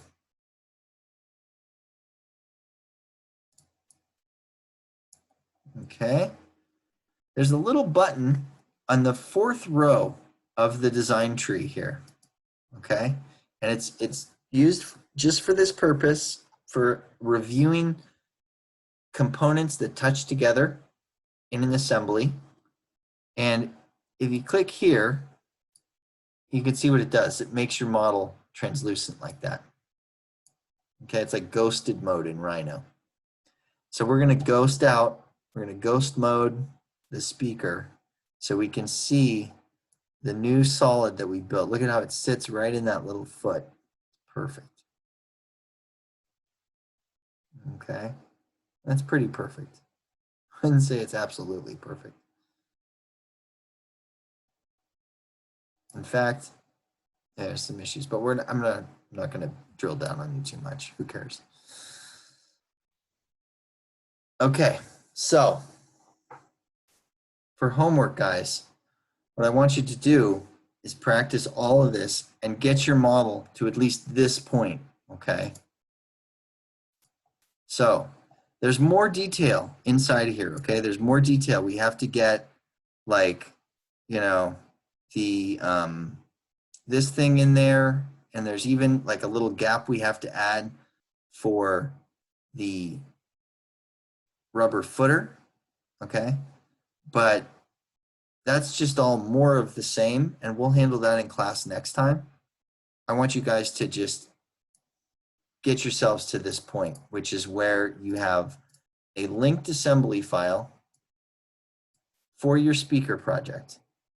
You have a new file that's built in context to the larger speaker. And I want you to use that one sketch from the U-shaped cut to build this piece in the new piece. And then do me the additional favor of, you know, let's edit this piece a little bit more. I mean, come on, you know, it needs fillets and stuff, you know, so we'll give it some fillets down here. All of that stuff that I showed you that we've got inside of this little edges and stuff, I want you to figure all that out. If you've got the time, I would recommend that you get your Bose speaker in there, your logo. And then I want you guys to save your assembly file and turn it into me, okay? And this is big, okay? That's not nothing either. So one more thing about saving assembly files, okay? Here's the deal, so listen up. Right now, there's one assembly file. That's the one we're working on. It's called In-Class Speaker Demo ASM. There's two part files that go into the assembly file. So that makes 3 files, okay? Now, if you just send me the assembly file without the 2 parts that go into it, it won't work on my end. When I open the assembly file, it'll show up as broken, okay? So I want to show you guys how to send me or anybody else a package of the assembly file with the 2 parts that go into the assembly file. Okay, so here it comes. Before you do anything, save your assembly file just to make sure. You'll get a document like this again that's going to say, you got your assembly file, you got the other part, and the other part, save all. So save your changes. And then I want you to go File, Pack and Go. All right, write this down in your notes in big letters, Pack and Go. If you don't do this, when I open your homework, I'll know right away. I promise. So pack and go. You're going to get this very complex looking window like this. All right. Make sure there's a checkbox next to all 3 of these items. Save it to instead of saving it to a folder like this, I want you to save it to a zip file. Click this button. And then give it a good name. Or if it gives you a good name, take it. So this is going to save a zip file that's called in-class_speaker demo asm.zip. Just double check the name and the location so you know where to go to find it. And then hit save. And this happens, and that's it. That is your homework for the weekend, okay? Now, if you want to get some extra credit over the weekend, then you can throw this thing into KeyShot and do some practice renders for me, okay? So I'm going to close the assembly file. I think there was a few people that I mentioned in the grades for, you know, the mouse and stuff like that. Like, hey, keep practicing rendering. That's where it all counts. So as a push, you know, practice rendering. I'll throw it in as extra credit, you know. Everybody's doing super good in the class, but nobody would do bad with some extra credit. So this is what the pack and go feature gives you at the end. Okay, it gives you a zip file, and you know that your teacher loves zip files. When I extract the zip file, I get this, and inside of that, I get the assembly file with the two parts that go into it. Okay. Just to show you what I'm going to get. Okay, so this is your homework. Extra credit would be some cool renders. Okay. Now keep yourself organized when you do this. Okay. The files are linked, so if you move the location of the part files that go into the assembly, they could break. So keep track of all your files. You know, like this assembly has those two files in it. I need to know where they're at. Here's one of the files. Here, let me restore this one.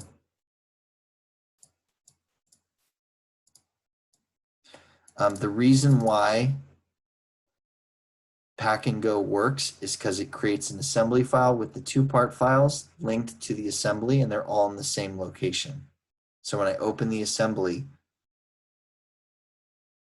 file knows where to find the other two files. Just use Pack and Go and send me the zip. It'll be fine. We'll talk about it more in the next class, but that's going to be your homework, and it's a lot, guys. So hit me up if you get frustrated. Mo, you're going to send me a screenshot of your messed up mate. And, you know, don't forget, if you get really stuck and it's super frustrating, again, I'll just pitch my YouTube channel one more time, you know, because there's, besides all of our class recordings, there's also like where's my videos here on my channel. I've got whole DC3 class like already recorded. It's a different model and everything like that, but there's Intro to SolidWorks here, 2014. Yeah, we're going way back in time, but the basics are the same. Assembly, internal and external parts in assemblies, Pack and Go in assemblies. All right. This is back when I used to do the USB project. Okay. It's all here. Okay. Might be, you know, 6 years old, but the info's all there, and you'll have this recording as well under the playlist of our classroom, which is, if you haven't got there yet, the playlist that I have going is called DC3 Fall 2020 Recordings. And in here, we've got most of our recordings.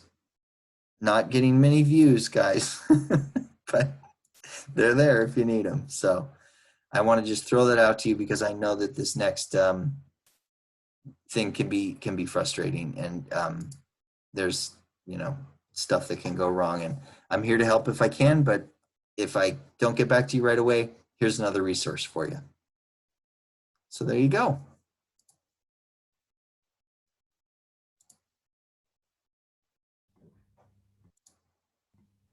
Thank you. Thanks a lot, Chloe. I got your additional files, by the way. I saw your emails come in. Thanks for that.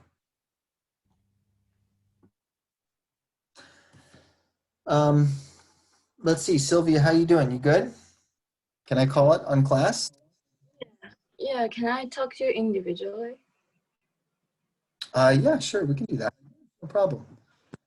Nico, how you doing? I'm all good. Okay, cool. Yeah. All right, guys. Ulysses, you okay? Yeah, I'm good as well. All right. Mo, you're gonna. Yeah, Jim, I just sent you my file. So maybe if you got time, we can set up a individual talking session. Yeah. If you have time. Yeah. Sure. Let's see. Yeah. You sent me your whole SolidWorks file. Oh, right. I sent you a ASM file and a zip file, like how to zip all of them. I just learned. Okay. Here, let's see here. Hold on. Do.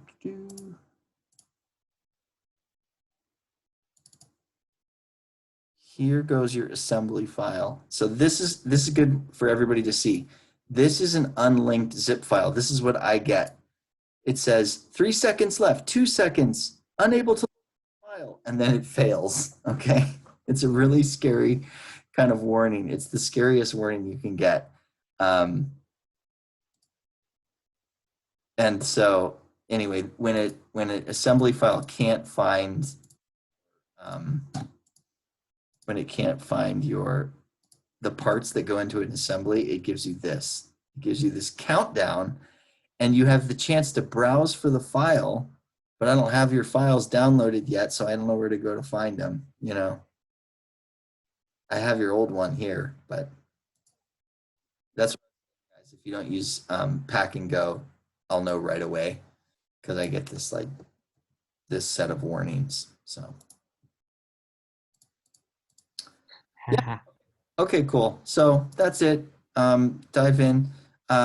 Sylvia, can I just send you, you want to do a Zoom call? You want to do like a little screen share or something like that? Or yes? You still there? Yeah. Okay. We can do a screen share. Yeah.